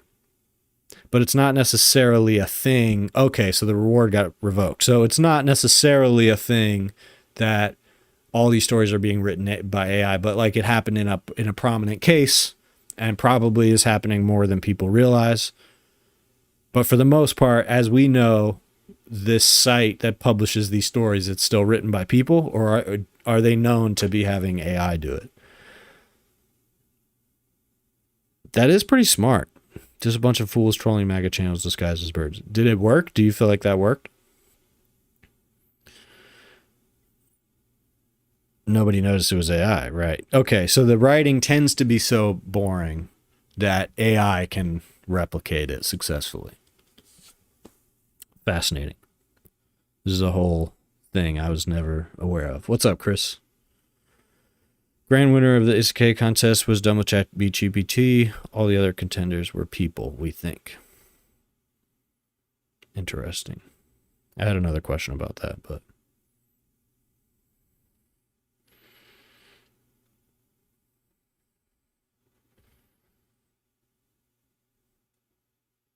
Thing about the trolling. They do it to us 24/7. Oh, Chris, the thing you said about being disguised as birds. Do you know why people are doing the paperclip profile pictures? What's that about? Hey, what's up, Chris? Appreciate you on the 10 joules. I don't know what that means. I think it means like 0.13 cents or something. But I appreciate it, though. It all helps. Yeah, the Clippy profile pictures. What is that? They pop up all the time. Similar anime come out per season. That's the current state. 67. Hey, 67, 67, 67. 67. About 10-15% of these similar anime come out per season. That's the current state of anime. So it's just slop. And people love the slop. How do we stop the slop? How do we stop the slop? Because they're going to keep flooding the market with slop. How do you stop people from consuming that shit? I don't know. Which call for their followers to all start using Clippy profile pictures. Yeah, and I saw something. It was like something about conscious consumerism or something. It's just so regular. I see so many of them. And then like they have bizarre different like I can never, they don't all have one ideological slant. You know what I mean? Like I can't quite.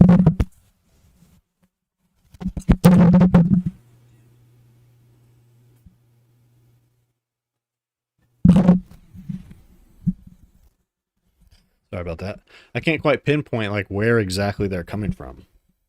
Age verification? Oh, is that what it is? It's about the like online privacy and not having to like identify yourself kind of thing. Unethical companies collecting consumer data. Okay. That makes sense. So it's like internet sovereignty stuff.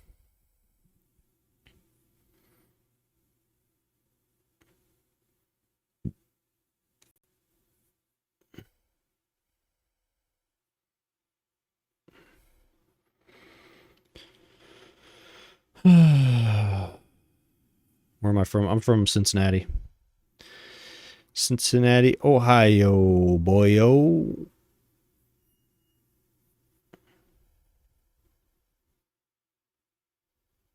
I guess technically where I'm really from, I'm from New York. I was born in New York, but I'm from Cincinnati. I don't really consider myself from New York. I only lived there for like 2 years. I would have loved to grow up in New York, though. I kind of wish I did. Yeah, you know, Ohio happens. Ohio happens. And that's just life, you know. You just arrived back in the Bay Area. Hey, how was it in the Philippines? It was a good trip. Brain dead trash releasing on all screens at such a pace that everyone's permanently distraction. Yeah. It feels like all you can do is compete with that. You gotta just make something to compete with. Like at some point, you don't break the fucking pattern. It seems to me like the people who break the pattern aren't necessarily thriving. They're operating the pattern. But like, how do we win? How do we win against the slap? How do we outcompete the slap? The slap will never be stopped. The slop will never be stopped.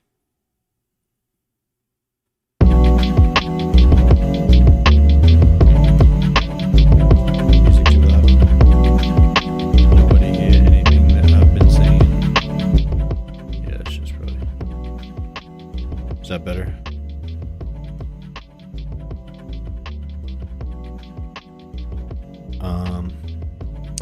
Chris Tabante, I said, how was your trip in the Philippines? And Norse, I said, how do we outcompete the slop, right? Because it feels like all you can do is compete. All you can do is like be in the game. And, you know,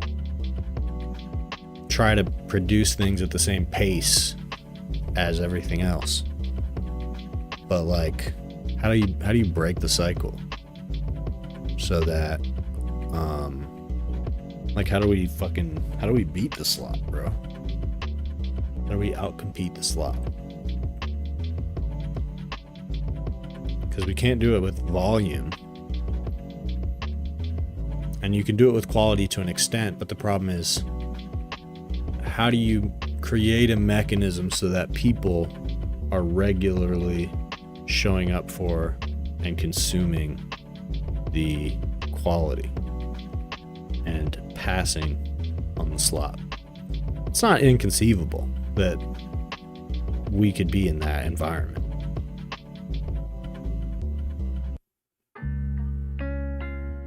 You don't dismantle the master's house with his own tools. Okay, so what tools do we use? What tools do we use?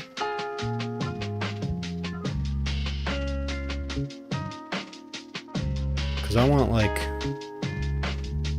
want people to feel like in the movement they can pursue the things they want and the things they love, and they can do the things they want to do. But I think simultaneously, the problem with a lot of leftist thought processes is that personality type wise, we tend to be open-minded, creative, you know what I mean? People that want to be creative, people that pursue creative fields or fancy ourselves to be creative people. Not all the time, but a lot of us. And so the idea of like living on the commune, right? Or some sort of like sustainable, even more community organized basis of society. Something that's a little bit more localized. You know, everybody wants to be able to just like, oh, I'm the rapper, right? I'm the local beat maker in town. But the reality is that like, there's probably not enough money in whatever that community is. You know, maybe if you're in LA, you can make money doing that. But like, is that the only way? You know, do you have to be in a rich city where there's a bunch of money flowing around in order to make a living as an artist? Or is it possible to create a sustainable method so that the artists and the people pursuing various, you know, creative or whatever type of pursuit, maybe it's not a creative pursuit, but it's just like what you want to do. How do we make it so that that can be a sustainable answer to the grind, the capitalist grind? Stop playing fair, start playing to win. The ones cash under table. I don't understand your last two messages, Christopher. That speaks to the common man on both sides of the aisle. Yeah, I feel that. He does do that. It's quite impressive. He's gonna have to deliver. He's been speaking. He speaks very carefully. He's very carefully and very measured in the way he speaks, which I think becomes grating for politicians. Stuck in forever debt. Yeah, I agree about making the rich pay their fair share. I mean, really, that's the answer to everything I was saying before, is that just the wealth of some of these fucking hoarders needs to be redistributed downwards. Everything comes down to various areas of infrastructure, and that's not an easy fix with the way our politics are. Well, yeah, and the fix is one thing, because the fix is like what you do when you're in office. But I guess outside of that, how much can be done so that people can have things to do with themselves? It kind of goes back to what I was saying about protests earlier, where it's like, you know, how do we create sustainable models to this that can exist within this capitalist system that we're in? Because there's always this conversation about like, oh, you know, obviously we live under capitalism, we have to participate in capitalism. That's true. Obviously, we're all doing it in many ways at this exact moment. But how do we also create alternatives to that? You know what I mean? Like, it would take the sting out of the fact that I have no choice but to use an iPhone if you know, other aspects of my life were more localized and communal, but also efficient and effective for me and for the people around me. And I guess that's just what I want to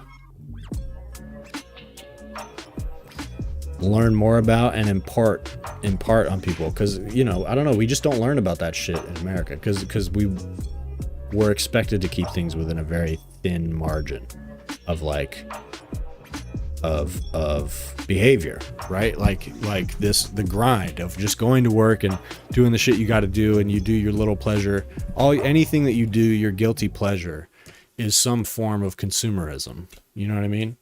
You watch a movie or consume art in some way that fits into the consumerist structure.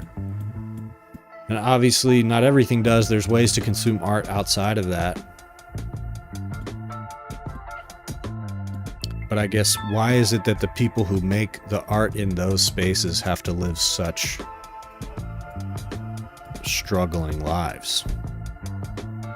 Because it would make it so much easier for us to engage with life in a non-consumerist way if it was possible to deliver goods and services to people in a way that was less consumerist. I don't even know if that makes sense.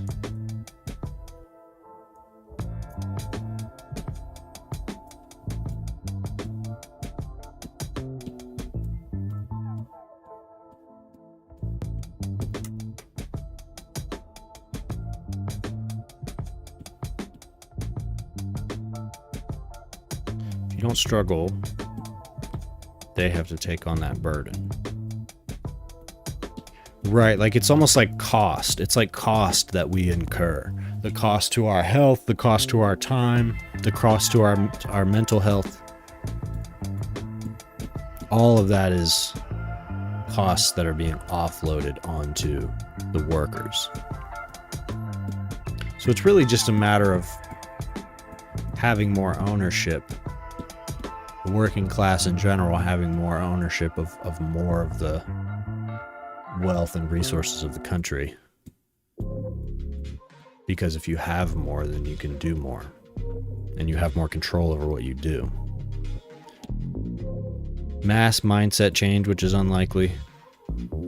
Yeah, but that's only if you look at it as, how do I change the whole thing right now?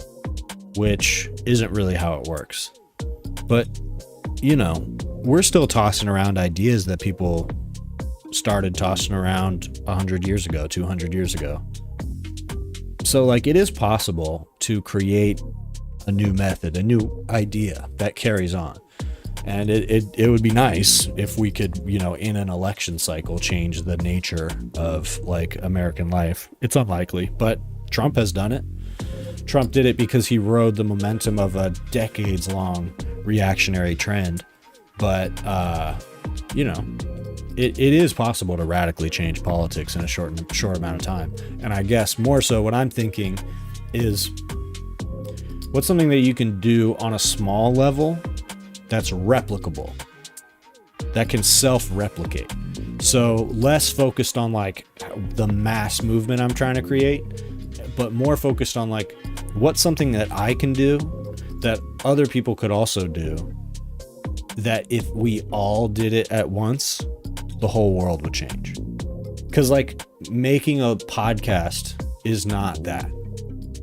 We can't all make podcasts. That's not going to do it. You know what I mean? So there has to be, this is something I struggle with. Like, there has to be some other aspect to what I'm doing that makes it a part of a solution. Because while podcasting is a great way to reach people and, you know, it's cool to make money speaking my mind or whatever, at the end of the day, it's just contributing to the stream of content. And there's nothing about it other than the ideas that I try to portray that breaks up that flow of capital. Capitalism is not the best system to organize such massive amounts of people. What do I think the best system to replace it? Bigger problem is late stage capitalism. Meaning that we're just in a sort of crisis state, you mean, Chris? If capitalism is not the best system, the thing about capitalism is that it's not a system as much as people say it is. In terms of the system we live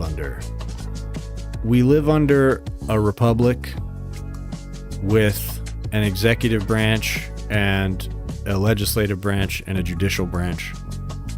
And capitalism is more so a practice. And it's a practice that does allow for a certain amount of economic mobility, but it also allows for an enormous amount of wealth inequality and like unthinkable levels of wealth hoarding. So to the extent that people say capitalism, the system we live under, it's more so like the oligarchy that people like Elon Musk or, you know, any given rich person has sort of designed the system to work in their favor. And I guess the capitalist critique would be any market system that's not based on workers and common rights is naturally going to become an oligarchy. You can't stop if you have a system of economics based on private ownership. That's always going to point towards an incredibly small minority owning most of the wealth. So that's the problem with capitalism. But the reason it works is because of the practice. It's because it's a thing people do on an individual level that keeps working. And that is where it is hard to find an alternative, but mostly just because that self-replicating system is so powerful in its own right.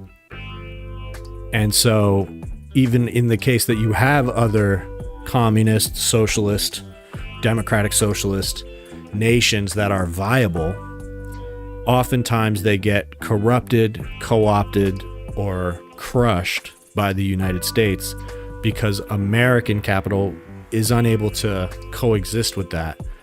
And eventually that different type of economic practice gets beat out by the aggressive American capitalism. You know, Trump doing what he did in Venezuela is the perfect example. We can do that just because we can, and we don't like that they run their country the way that they do.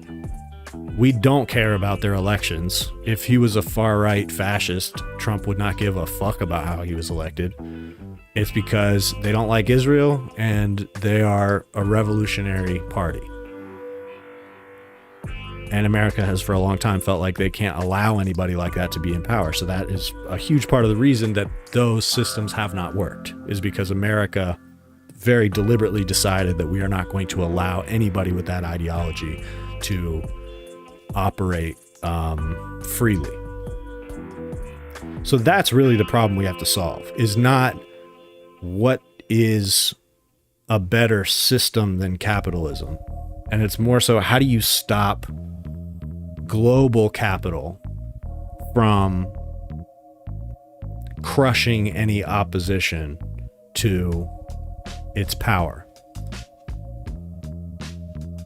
And how do you create a grassroots self-replicating system that can contradict and ultimately defeat that capitalist flow of resources? So that was a long time. I think that was a long answer to basically say, you know, it doesn't have to be straight up communism, although it could be. I think what's important, I think, you know, some form of efficient government that serves people, but allows for a certain amount of individual freedom, but ultimately serves the greater good of the people. So some form of socialism is just the most superior way for humanity to organize itself. But it has to be allowed to thrive.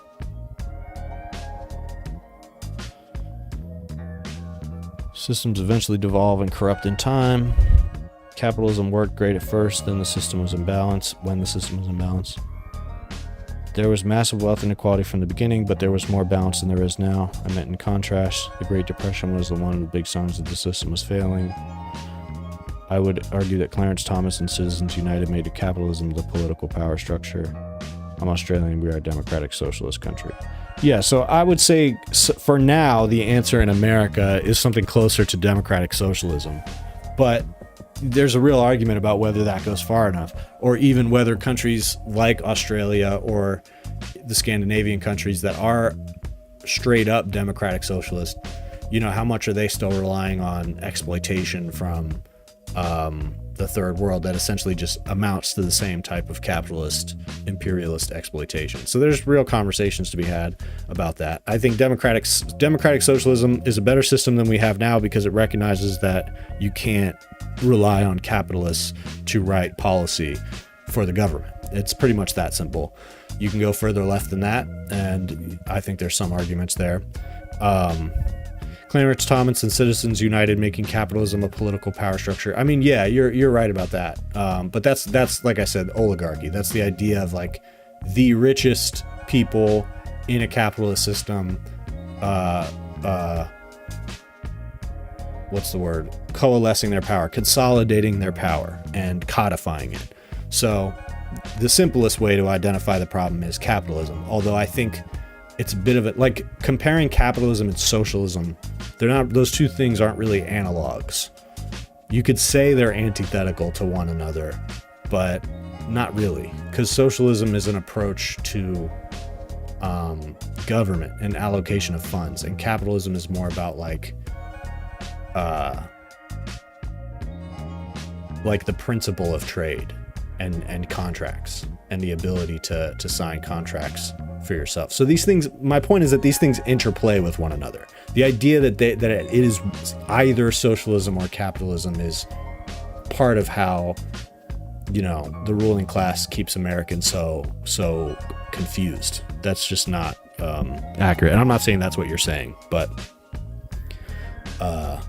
that's the flaw in the idea of like, what do we do instead of capitalism? The problem is that capitalism needs to be massively scaled back. And there's different answers. There's different opinions about to what extent. Do you eradicate capitalism? Do you keep it a little bit? Even China, the most successful communist nation of any kind on the world stage, still has robust capitalism. It just works quite differently than it does here.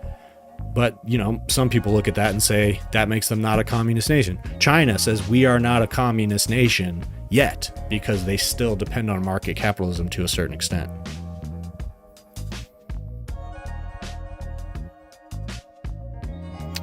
Oligarchs, because much of this comes from them. Right. And that's where, honestly, practice comes into play. The practice of what people are doing with themselves. Because the reason oligarchs have so much power is because they are profiting from people's behavior. And they have kind of mastered the system to the extent where they've positioned themselves to benefit them to the maximum extent from the way people naturally behave. That's really what capitalism is allowing humans to exploit one another's behavior and to their own personal gain. And so I think it is possible. I don't have as clear enough of an idea, which is why I'm kind of just like wheedling about this, but it is possible to have systems of behavior, patterns of behavior on an individual level and on a broad level that contradict that flow of capital in one direction. A great example is unions and unionization. it forces society to balance itself differently because it changes the leverage of the situation. So one quick and not quite sufficient answer to what do we do about the oligarchs is stuff like unionization and other systems of organizing that replicate what unions do well, which is to say, we are going to simplify our system of collective bargaining so that all of the bargaining goes through one entity. It's democratically elected upon so that we all move as one, and we're all acting in our own collective interest. It's collectivism versus capitalism. So, you know, there are versions of that are less official. The thing about unionization is it's been made institutional by the government, which some people would argue has made it toothless and ineffective as a means of organizing. But, you know, so I think organizing within unions, outside of unions, and doing so in a way that emphasizes the leverage that we have. Am I doing a weave like this?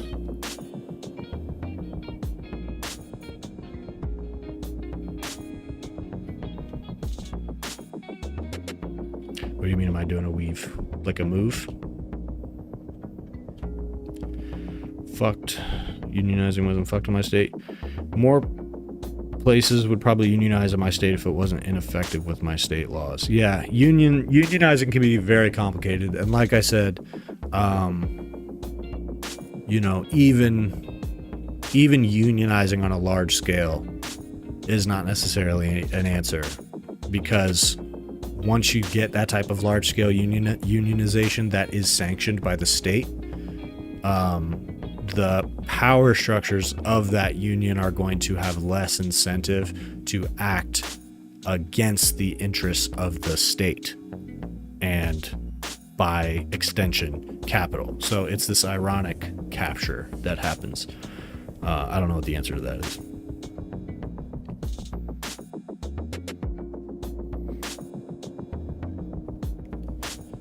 Doing the weave. What does he do? What's that? Is that like a movement or like weaving in what I'm saying? I know what you're referencing with Trump saying that, but now I'm wondering if I had the right idea of what he meant by that. Business unionizes, people aren't required to join. Interesting. Huh. There were no trolls for a second. Now the trolls are here. They've arrived.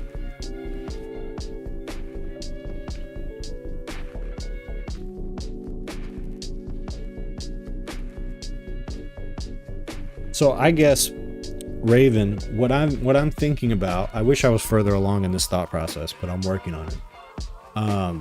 What I'm thinking about is like how, if the institutionalization of unionizing and unions has made the act of labor organizing less effective,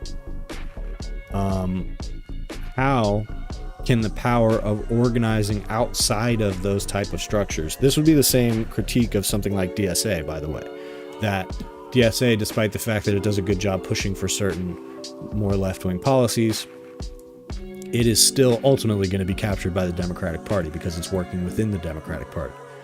So what's the practice that happens outside of that party politics, union politics, that serves the same purpose of uniting people behind a common cause? Because if you're not going to rely on a union structure or a Democratic Party structure for that, you have to have a structure.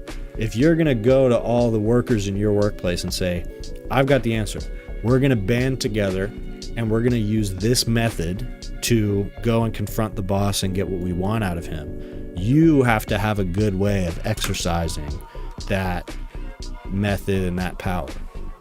And, you know, maybe it's less democratic, maybe it's more authoritarian, maybe you say we're going to band together but I'm in charge. You know what I mean? That doesn't tend to be how it works. But once you introduce democracy, now you have a harder to deal with organization. And part of the reason that capitalism is so hard to be up against is because it is faster moving and more efficient in some ways. When one individual person can call the shots, things move faster.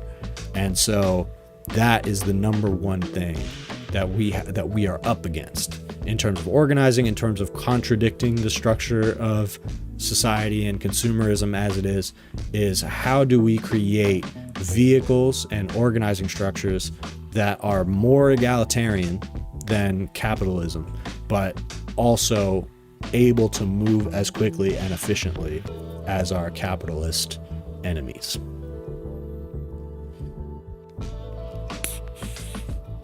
Oh, well then yes, crack me up. That's 100% what I'm doing.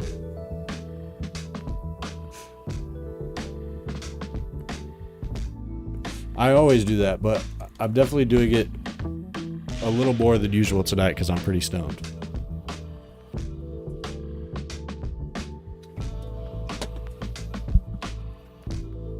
We just got to work on it. You know, these conversations go further than you think, and just spend time thinking about it and spend time trying things and try to find ways to organize with people. You know, it'll go further than you think.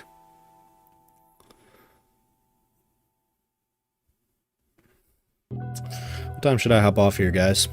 It's been a pretty good one.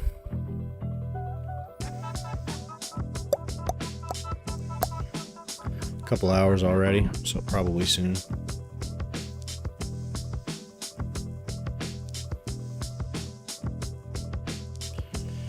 Boycotting hotels. Okay, so tell me more about that. For ICE reasons. So boycotting chains of hotels that are hosting ICE. That's a great idea. So the main thing that comes to mind about that's honest. A boycott is one of the easiest things because there's not that much of an institutional structure behind it. You're really just encouraging people not to spend their money somewhere. So really all you have to worry about is getting that message to people.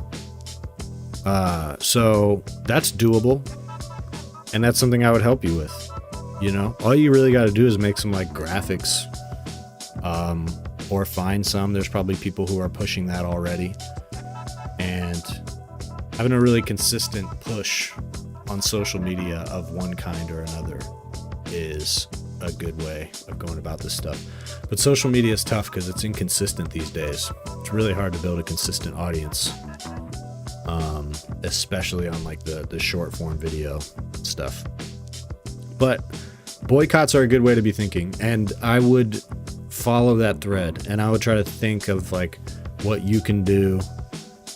Boycott ICE hotels. Yeah, or just boycott ICE hotels. I see you on the icy, but I think you could just go with ICE. You could also just say boycott ICE.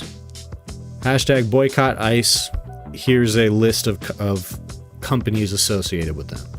You lead with hotels so that people recognize that as like, okay, you're boycotting the hotels because that's where they stay. But then you can also list other types of companies that are working with ICE, and making those graphics, making a variety of those and then putting them out a lot. It's good because people don't know that stuff, and putting it in their head helps. You know what I mean? Like, I just have it in my brain that like McDonald's and Starbucks are Zionist companies, so it just prevents me from spending my money with them.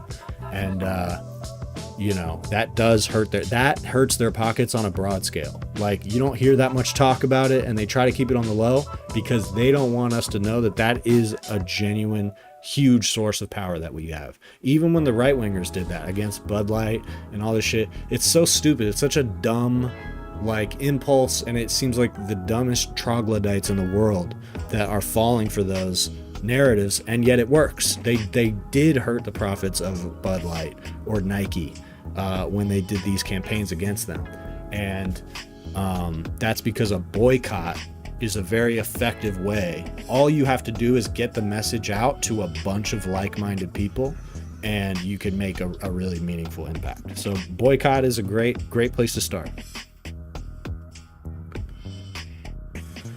How much power does social media have apart from elections? Could undo the damage they've done. I don't think Joe Rogan or Asmongold could undo the damage they've done. What do you mean by Joe Rogan and Asmongold could undo the damage they've done? Hotels have very tight margins. Yeah, hotels seem like a good target for that. And yeah, Target, no pun intended. And yeah, Target did in fact. That's another good example. They got hurt by that. And I haven't shopped at Target since then. And I like Target. I wish I could shop at Target, but it's like, no, I'm not going to do that because I know that it works. And so that's the message that you can communicate to people, is that boycotting people in this way does hurt them. So even if it sucks to have to not spend your money there because you want their product or whatever, just know that the reason not to do it is because it does make an impact. And if you want to see some of these large companies suffer for some decision that they made, then withholding your money to them as a part of this collective effort like makes a material impact. That's a big part of it too, is that people don't always see the material impact of what they're doing. But knowing that Target and McDonald's are meaningfully hurt by the boycotts against them, and also encourages me not to continue spending my money there.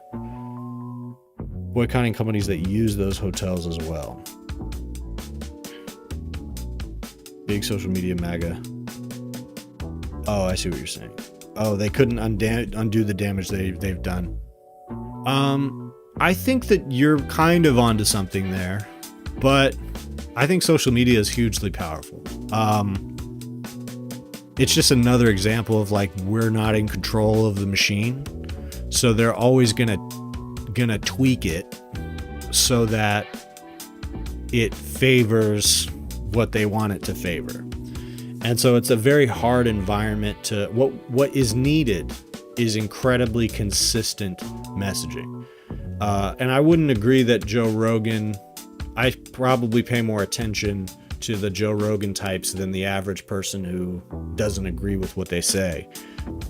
But I wouldn't say they've lost impact.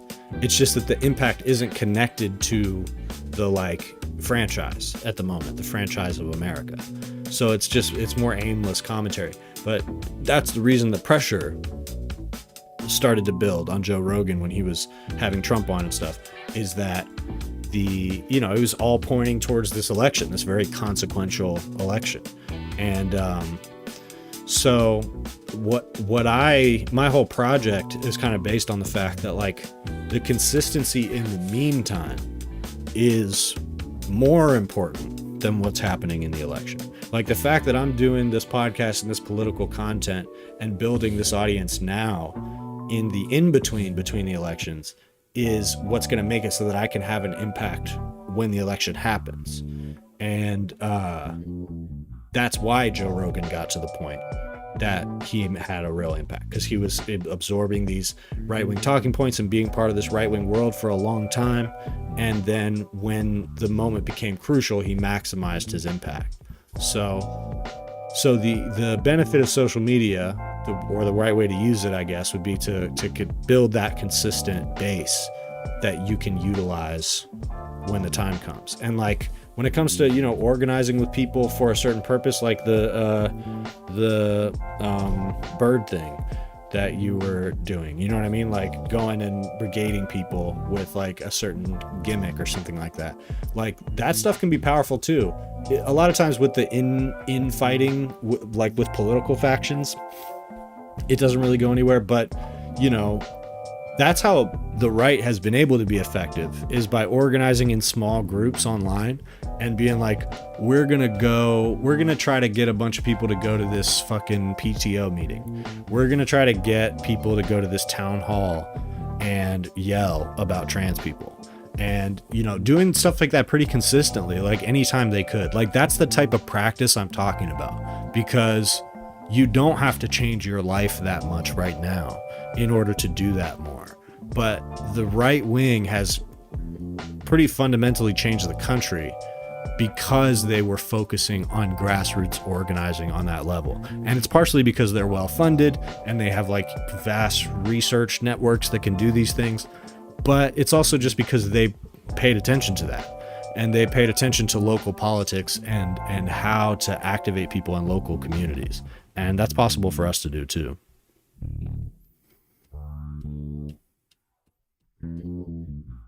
It's easier to push 1 million followers to vote. Well, you're not going to get 1 million boots on the ground for resistance. But if you push 1 million followers to vote, and then you take whichever ones of them you can as your boots on the ground resistance, you know, it's about understanding that those things don't have to contradict each other. And the boots on the ground resistance that you can build, the diehard people that will go and work with you on a project or do something and understand the importance of like more granular political efforts, those are the projects that you do in the meantime, building up to the larger event where hopefully it's 2 million people instead of 1 million people the next time. Indivisible and alike because there are many involved. Yeah, totally. I guess it is true that so much of it gets like hardcore co-opted by the Democratic Party. And that has just been such a disaster. And it seems like even still now, that brand, the Democratic brand is still just like rotting on the vine. You know what I mean?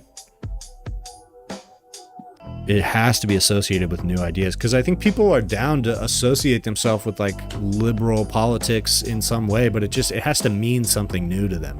They're not going to buy it based on the way it's been branded lately. And so it needs to be revamped, and people need to understand how it connects to their own lives.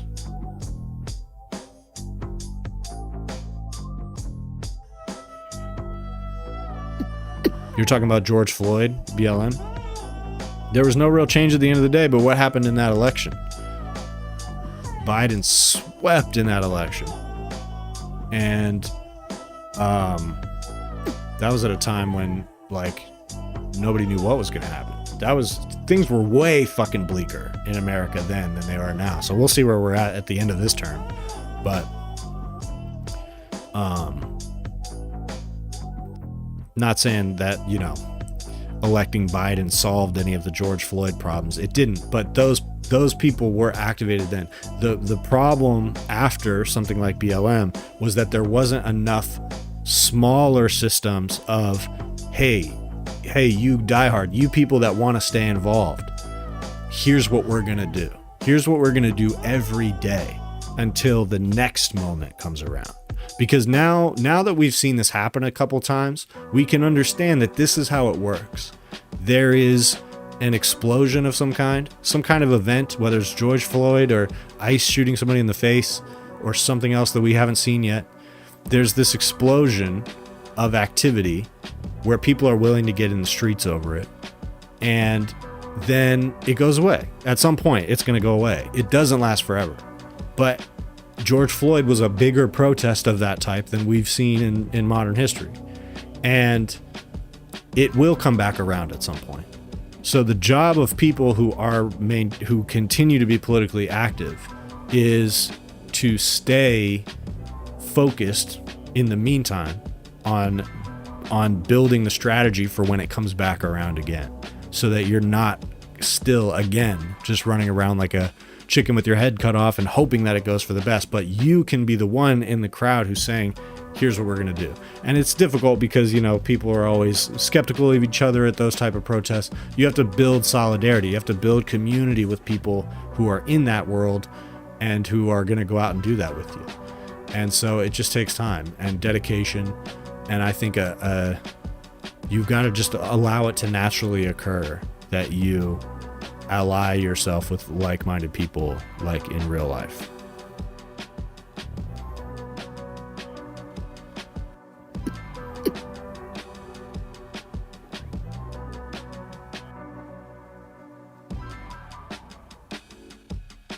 Yeah, social media has huge pull.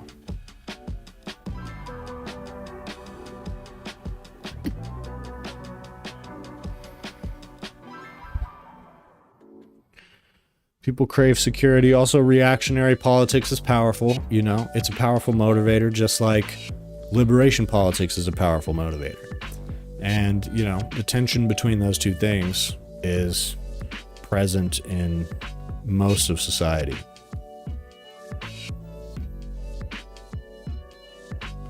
Exactly. Didn't move mountains the first time around. And the ability to build power in the meantime is what's going to determine if it's able to come back in force. I think we overestimate the power of social media. It's impossible to know. I mean, certainly the reality of social media is that it's most of the way people engage with news and stuff. You still have TV, but like for the most part, it's like YouTube or something like that. Something that more resembles social media than cable news or TV. So is like Twitter or Facebook the most impactful thing? No. But it is definitely still dominant to an extent. Like, I don't think there's any other form of media that's more impactful than social media, frankly. But maybe it's not as big of a part of the pie as we like assume it is.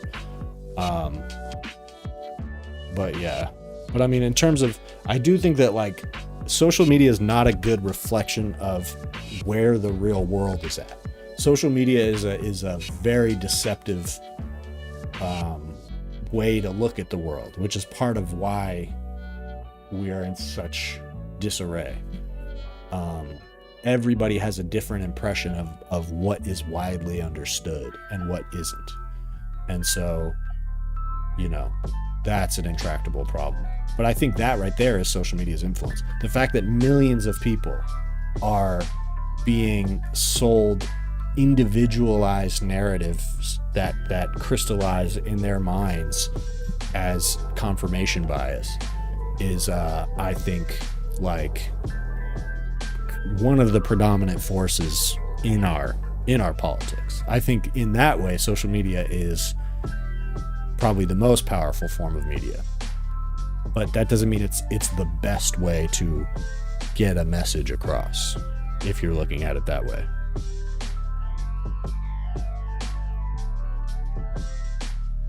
Not really the divide, but I wouldn't underestimate something most people spend almost half their waking day on.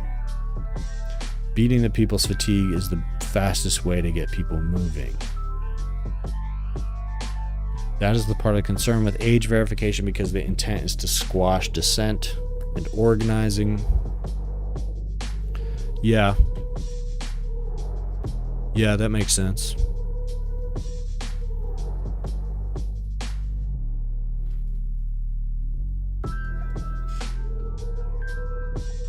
It's easily accessible. That's why we think that oil and guns hold more power than Twitter. Yeah, but oil and guns aren't doing the same thing that Twitter is doing. Twitter is a mass communications program, so if you took away Twitter, if you took away all social media, oil and guns would still run the show.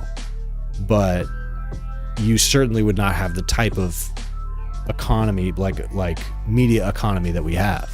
If you took away social media, you would have a much less democratized,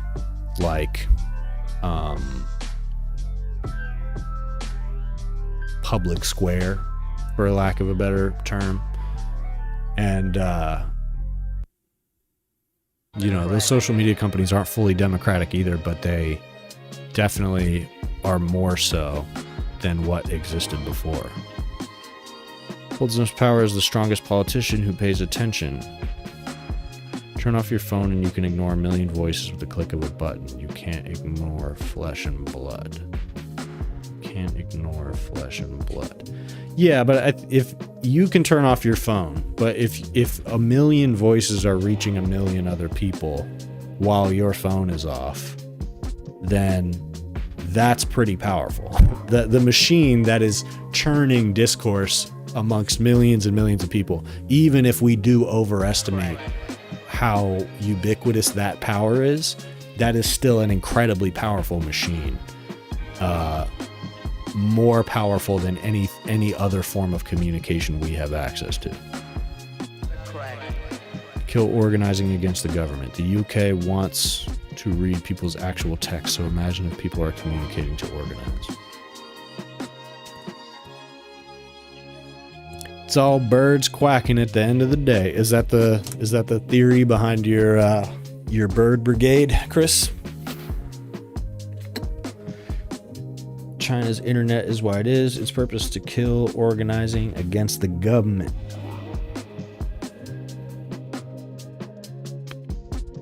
Age verification.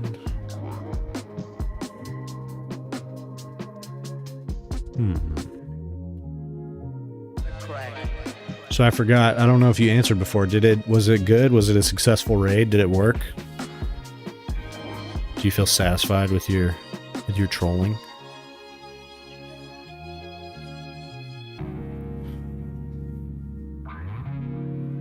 Social media often leads to something happening in real life these days, so I don't know if this divide is so strong. Yeah, I mean, I think social media is just it simply exists. I think its power is waning a little. I think it has less of a grip on the culture than it did a few years ago, but like, I don't know, TikTok, stuff like that. If it's the thing that especially young people are using and channeling themselves through, that's pretty powerful. That's why everybody is always trying to get young people and young audiences and all that, is because it's like that's where the energy of society is. So, you know, it's as powerful as them and all the shit they're posting.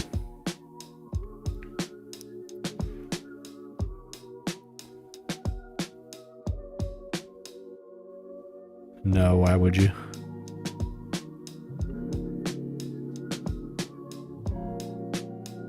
It's where we get most news because mainstream media sucks. But mainstream media gets filtered through social media. I still feel like the mainstream outlets are like that's still where most like actual verified information is coming from. But a lot of social media is good for like real-time communication. It kind of just amplifies things. It amplifies things that people are saying. It amplifies the news. No, why would you? I don't know. I just meant like I'm interested in that kind of thing, like those type of methods of like, because that's what the Groypers do, right? Not to say that that's what you guys were doing, but that idea of like we're all gonna have the same profile picture, or even the Clippy thing. Like we're all gonna have the same picture and we're gonna do, you know, similar rhetoric, and it's gonna create this kind of like impression that we're here. It sort of creates a presence, and I think that's effective, honestly. I like the bird idea. I think that can catch on. So I don't know, it seems like it was probably just a silly thing you were doing, but I like it though. That's the kind of thing I mean. Like, because look at it like this, and this is just dumb. I'm not trying to like, you know, take that idea too seriously, but just to use it as an example. You know, bird profile pictures. That turns into, you know, the birds aren't real crew. And what the birds aren't real crew does is it goes and tries to find conspiracy minded people, and then channel their conspiracy energy into something a little bit more like concrete, and then have them take action on that. So instead of, you know, chemtrails and vaccine microchips, they're mad that Elon Musk is you know, doing experiments on people's brains with Neuralink. You know what I mean? Just like, again, this is a random example that I just pulled out of my ass, but that's an example of how that type of online purposeful, like, what do you call it, culturing can have a material effect. And I think people like Nick Fuentes have had a meaningful effect by being diligent about like doing those type of influence campaigns. Steve Bannon, that's the kind of thing he was up to. Hell yeah, Za, appreciate you.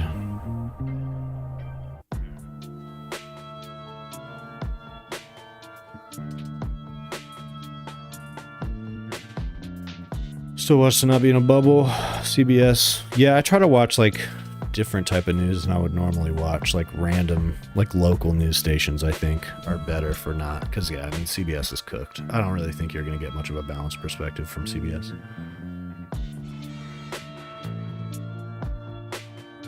A friend or family telling you we need to march will get more asses up than a group chat. I've noticed more anti-Trump, anti-MAGA posts in what was once a form of degenerates.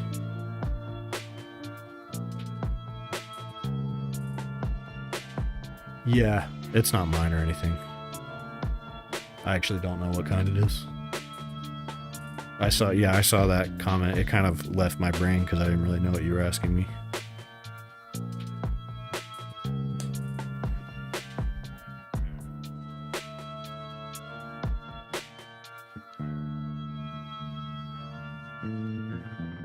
Anti-Trump and anti-MAGA posts in what was once a form of degenerates. So what does that tell you, Chris?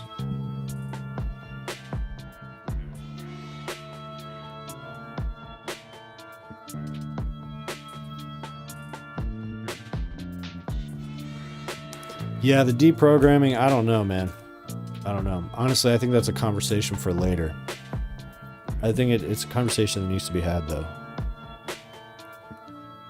How do you fucking re-educate this type of reactionary shit? Because we're getting to a point where this has gone beyond, like, this is just going to be fixed by a nice, you know, democratic, pleasant little swing back to the gentle left, and everything's going to be fine, and we're going to have reasonable debate again.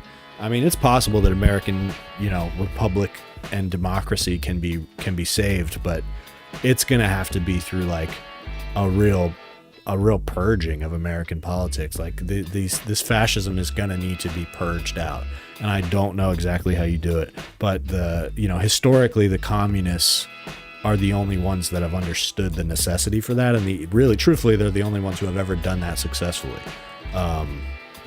Because other nations tend to allow reactionaries to reintegrate, and then these problems perpetuate themselves. You know, but then, like, fucking, I don't know, just murdering 45% of the population isn't a solution either. So I really don't know.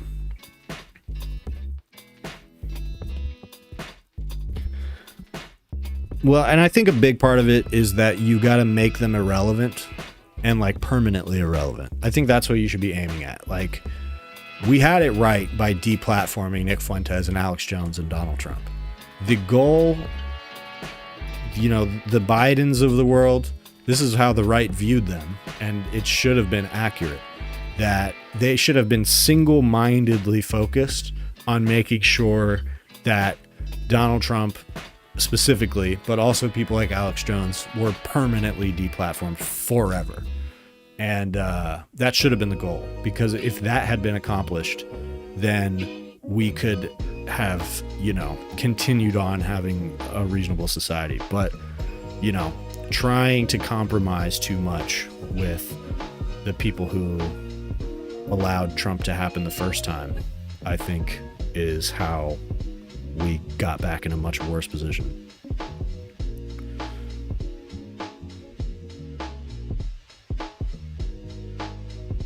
No, I didn't say communism is the answer, but I think communists have understood that reactionary fascism it's just incompatible with society, and liberals and moderates have tried to collaborate and what's the fucking word? Compromise with that ideologically, which has never worked. And the only time that fascism has ever been actually eradicated from a given political system is if it was, like, by absolute force. People were forced out. They were forced to change their ideology. They were forced to re-educate. And, like, that's not something that I condone. I don't like that. But it seems like a reality to me that the communists are the only ones who have ever gotten that right.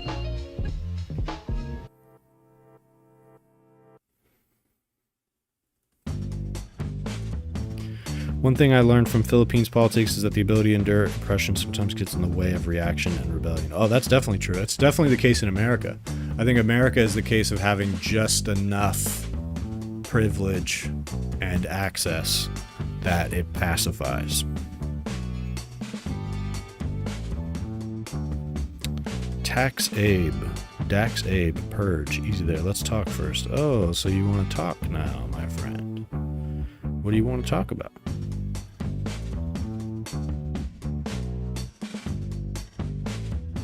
Multi-party system to have checks and balances. You're right. We do need a multi-party system. You know what there usually is in a multi-party system? A communist party. So that's part of it. I'm not saying that the communists are the answer, but like, I do think that having a healthy communist party that was able to take and exercise power at some points would be an indication of a healthy society. The flip side of that is that you would have far right parties as well.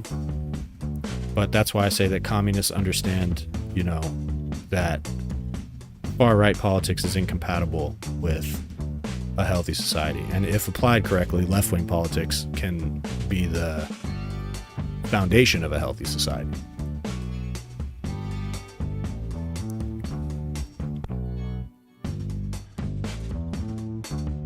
Libertarian. Yeah, no, I'm not left in that. I think libertarianism is largely responsible for where we're at, honestly, because like the Koch brothers, when you think of modern conservatism, they engineered a lot of it in terms of this obsession with freedom, this obsession with personal freedom, and the idea that in general government is bad and that like the government's out to get you. That's horseshit. That's straight up corporate propaganda from the people who do genuinely feel like the government is out to get them are companies and corporations that are enormously powerful and profitable, and those are the people that the government goes after. So they have effectively propagandized to the populace that the government is going after you, but that's not true. The government is actually there to represent the people in theory, but it's been captured by libertarians who wanted to allow the richest among us to gain enough power to control the system at large. So I get the principle of feeling like people could exist on some level of equality if there was equal opportunity within the market system, etc. But the reality is that that type of trust in the market has only ever led to oligarchy, essentially.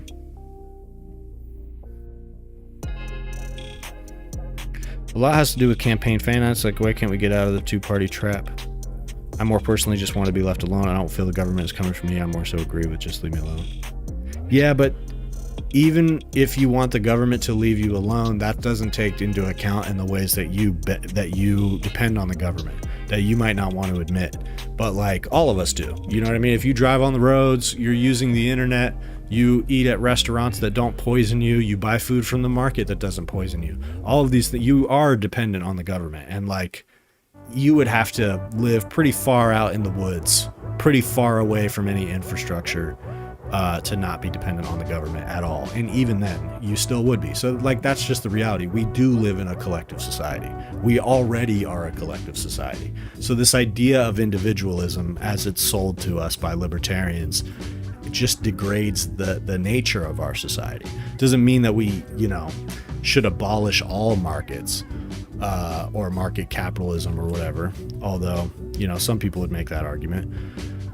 But it means that like the foundation of our society is collectivism. That's why I was saying before that capitalism isn't really a system. It's more of a practice. But our system is a collective system. It's more built on socialism than it is capitalism, or at least, ideally. I feel like there are two schools of libertarianism, the self-reliant types and the rich anarcho-capitalist types. I need to learn more about libertarian socialism.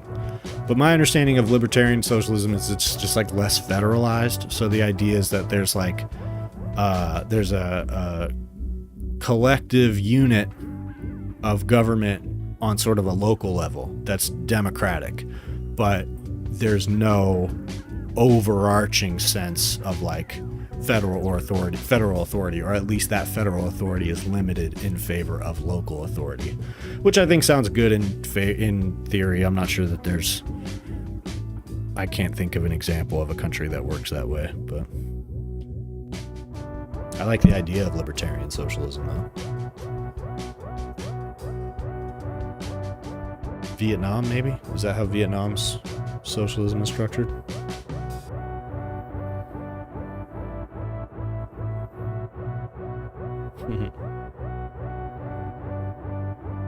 Reagan hated jackbooted thugs. Yeah, that's the craziest part. Is that all these anti-government, anti-tyranny conservatives, they love ICE, bro. They love ICE. They are barely complaining.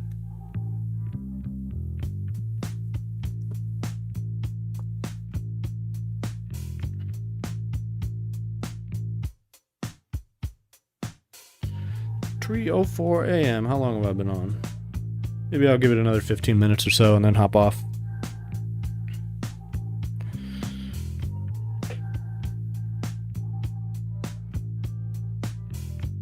Hell yeah, Jared. I appreciate you. Appreciate you hollering at me. I do like doing these lives and chatting with people. I do a podcast too. You should check out my podcast. I just talk about different political figures. I mentioned Dave Smith the other day. Do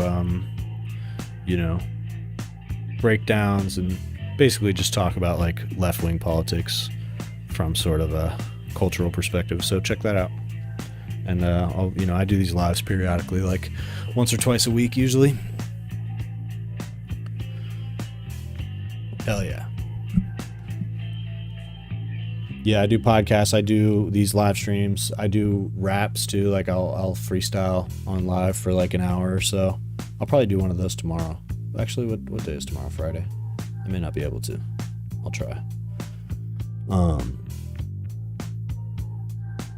Yeah, Dave Smith sucks ass. I was watching him on this other podcast earlier. Like, he's not entertaining either. He's even worse when he's trying to be funny. I prefer him when he's trying to be smart. But he's not good at being funny. I've never watched his stand-up though.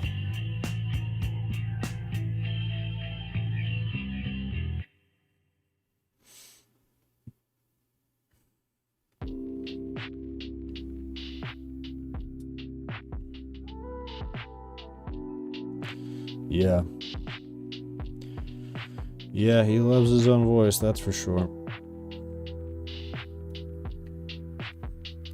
there any songs I can play for you guys? Not really. I've been freestyling a lot and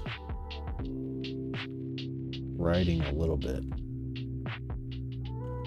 Last night, what's that?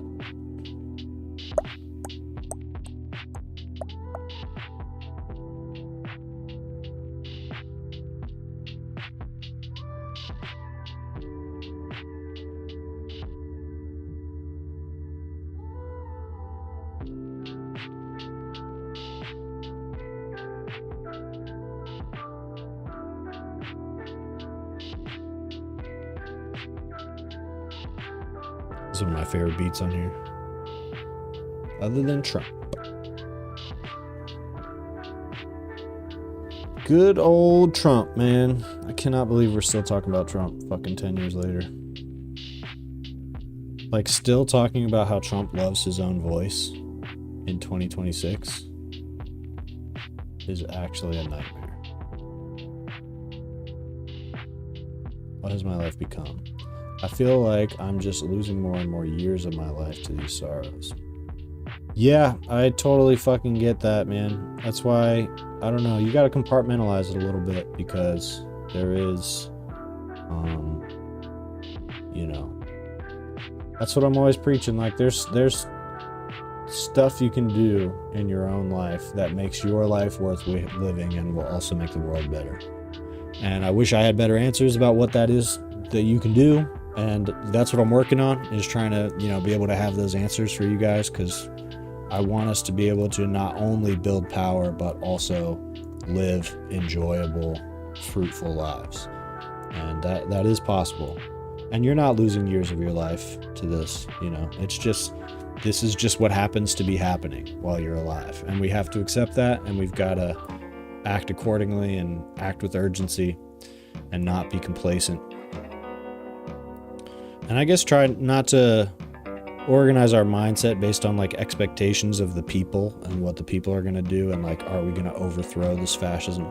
Because if the people want to overthrow the fascism, then we can do that. But right now, like, we can't control whether or not everybody's going to do that, but we can control whether we do our part, to maximize the potential of that happening.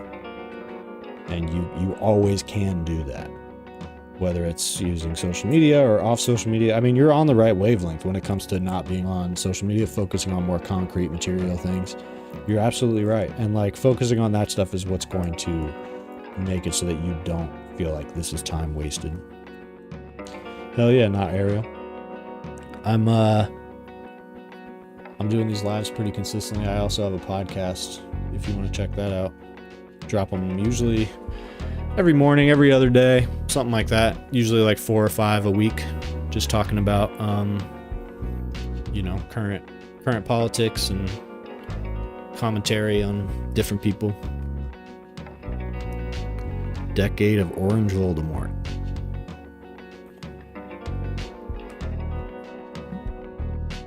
Yeah, it's just such a cartoon, bro. The reactionary fascist politics I can deal with and accept. It is what it is. But I just feel like I'm being mocked. He just mocks me. Oh yeah, Ariel. I'm glad you feel that way. That's what I try to do. I try to talk about things in kind of a rational way, and talk our way through it. There's a lot of panic out there and that sort of thing, which is fair. Things are relatively intense, but I do try to do something a little more chill on my platform and give people space to think. I think that is what will go a long way in these times.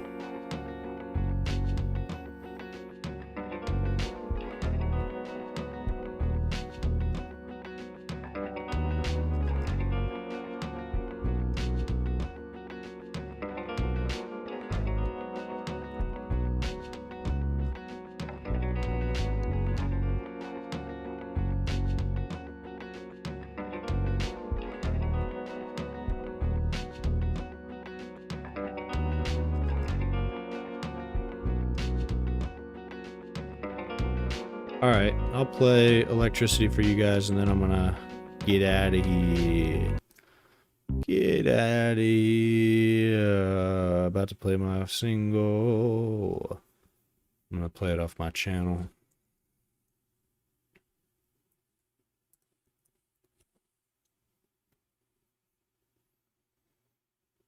It's always funny to see what comes up.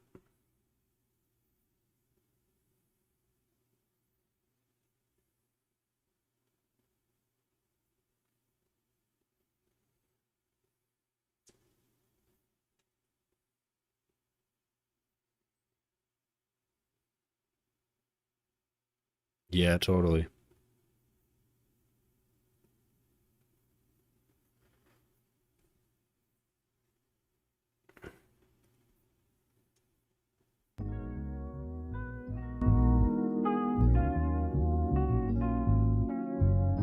How's that volume? Is that good?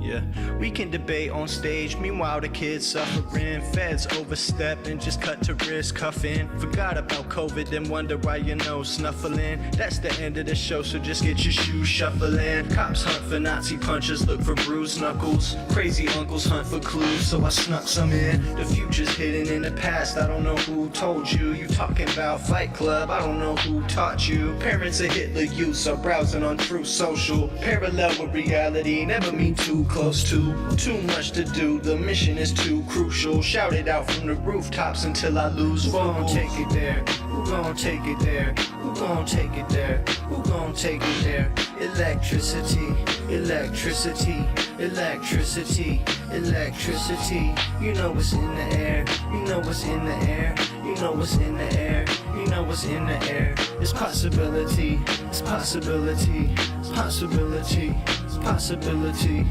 Yeah, king of the most drones, who's gonna take it home? Awards for warmongers, swing the pendulum. Fast forward 100 years, let's see the outcome. I know it won't be long, might as well mow along. I keep the hope alive, somehow it's in the song. Living when it's hitting bright, just let it come to life and see what comes to light. I need your undivided attention at once, no punchlines. Pardon my eccentricity, mistake my moral compass for complicity. I'm kinda pissed somebody's fucking with my history. Regardless, I'm still blessed, they're still listening. They're still listening. Who gon' take it there? Who gon' take it there? Who gon' take it there? Who gon' take it Hell there? yeah. Thanks, Raven. Electricity, electricity, electricity. This is on my channel. It's out on all platforms. This is also the intro to my podcast. You know what's in the air. You know what's in the air. It's possibility. It's possibility. It's possibility. It's possibility. They fucking with it in the chat. Alright, I think I'll call it a night at that. Appreciate you guys listening to that and hanging out with me for a little bit. This was fun. I'll be back on soon, probably either this weekend or next week sometime. And I drop podcasts all the time. So look out for that. And probably tomorrow in the morning, I'll drop one. And yeah, look out for more music. Check me out on all streaming platforms. Dropping another single soon. Some kind of tape coming soon. Not sure. Still figuring out exactly what I'm going to do. But I got definitely some dope music in the works and lots of projects I'm working on. So stay tuned, everybody. Thanks for hanging out. Everybody have a good night, good morning. Be safe. Be safe if you're going to go out. Go out and protest ICE if you get a chance. But please be safe. Don't get arrested.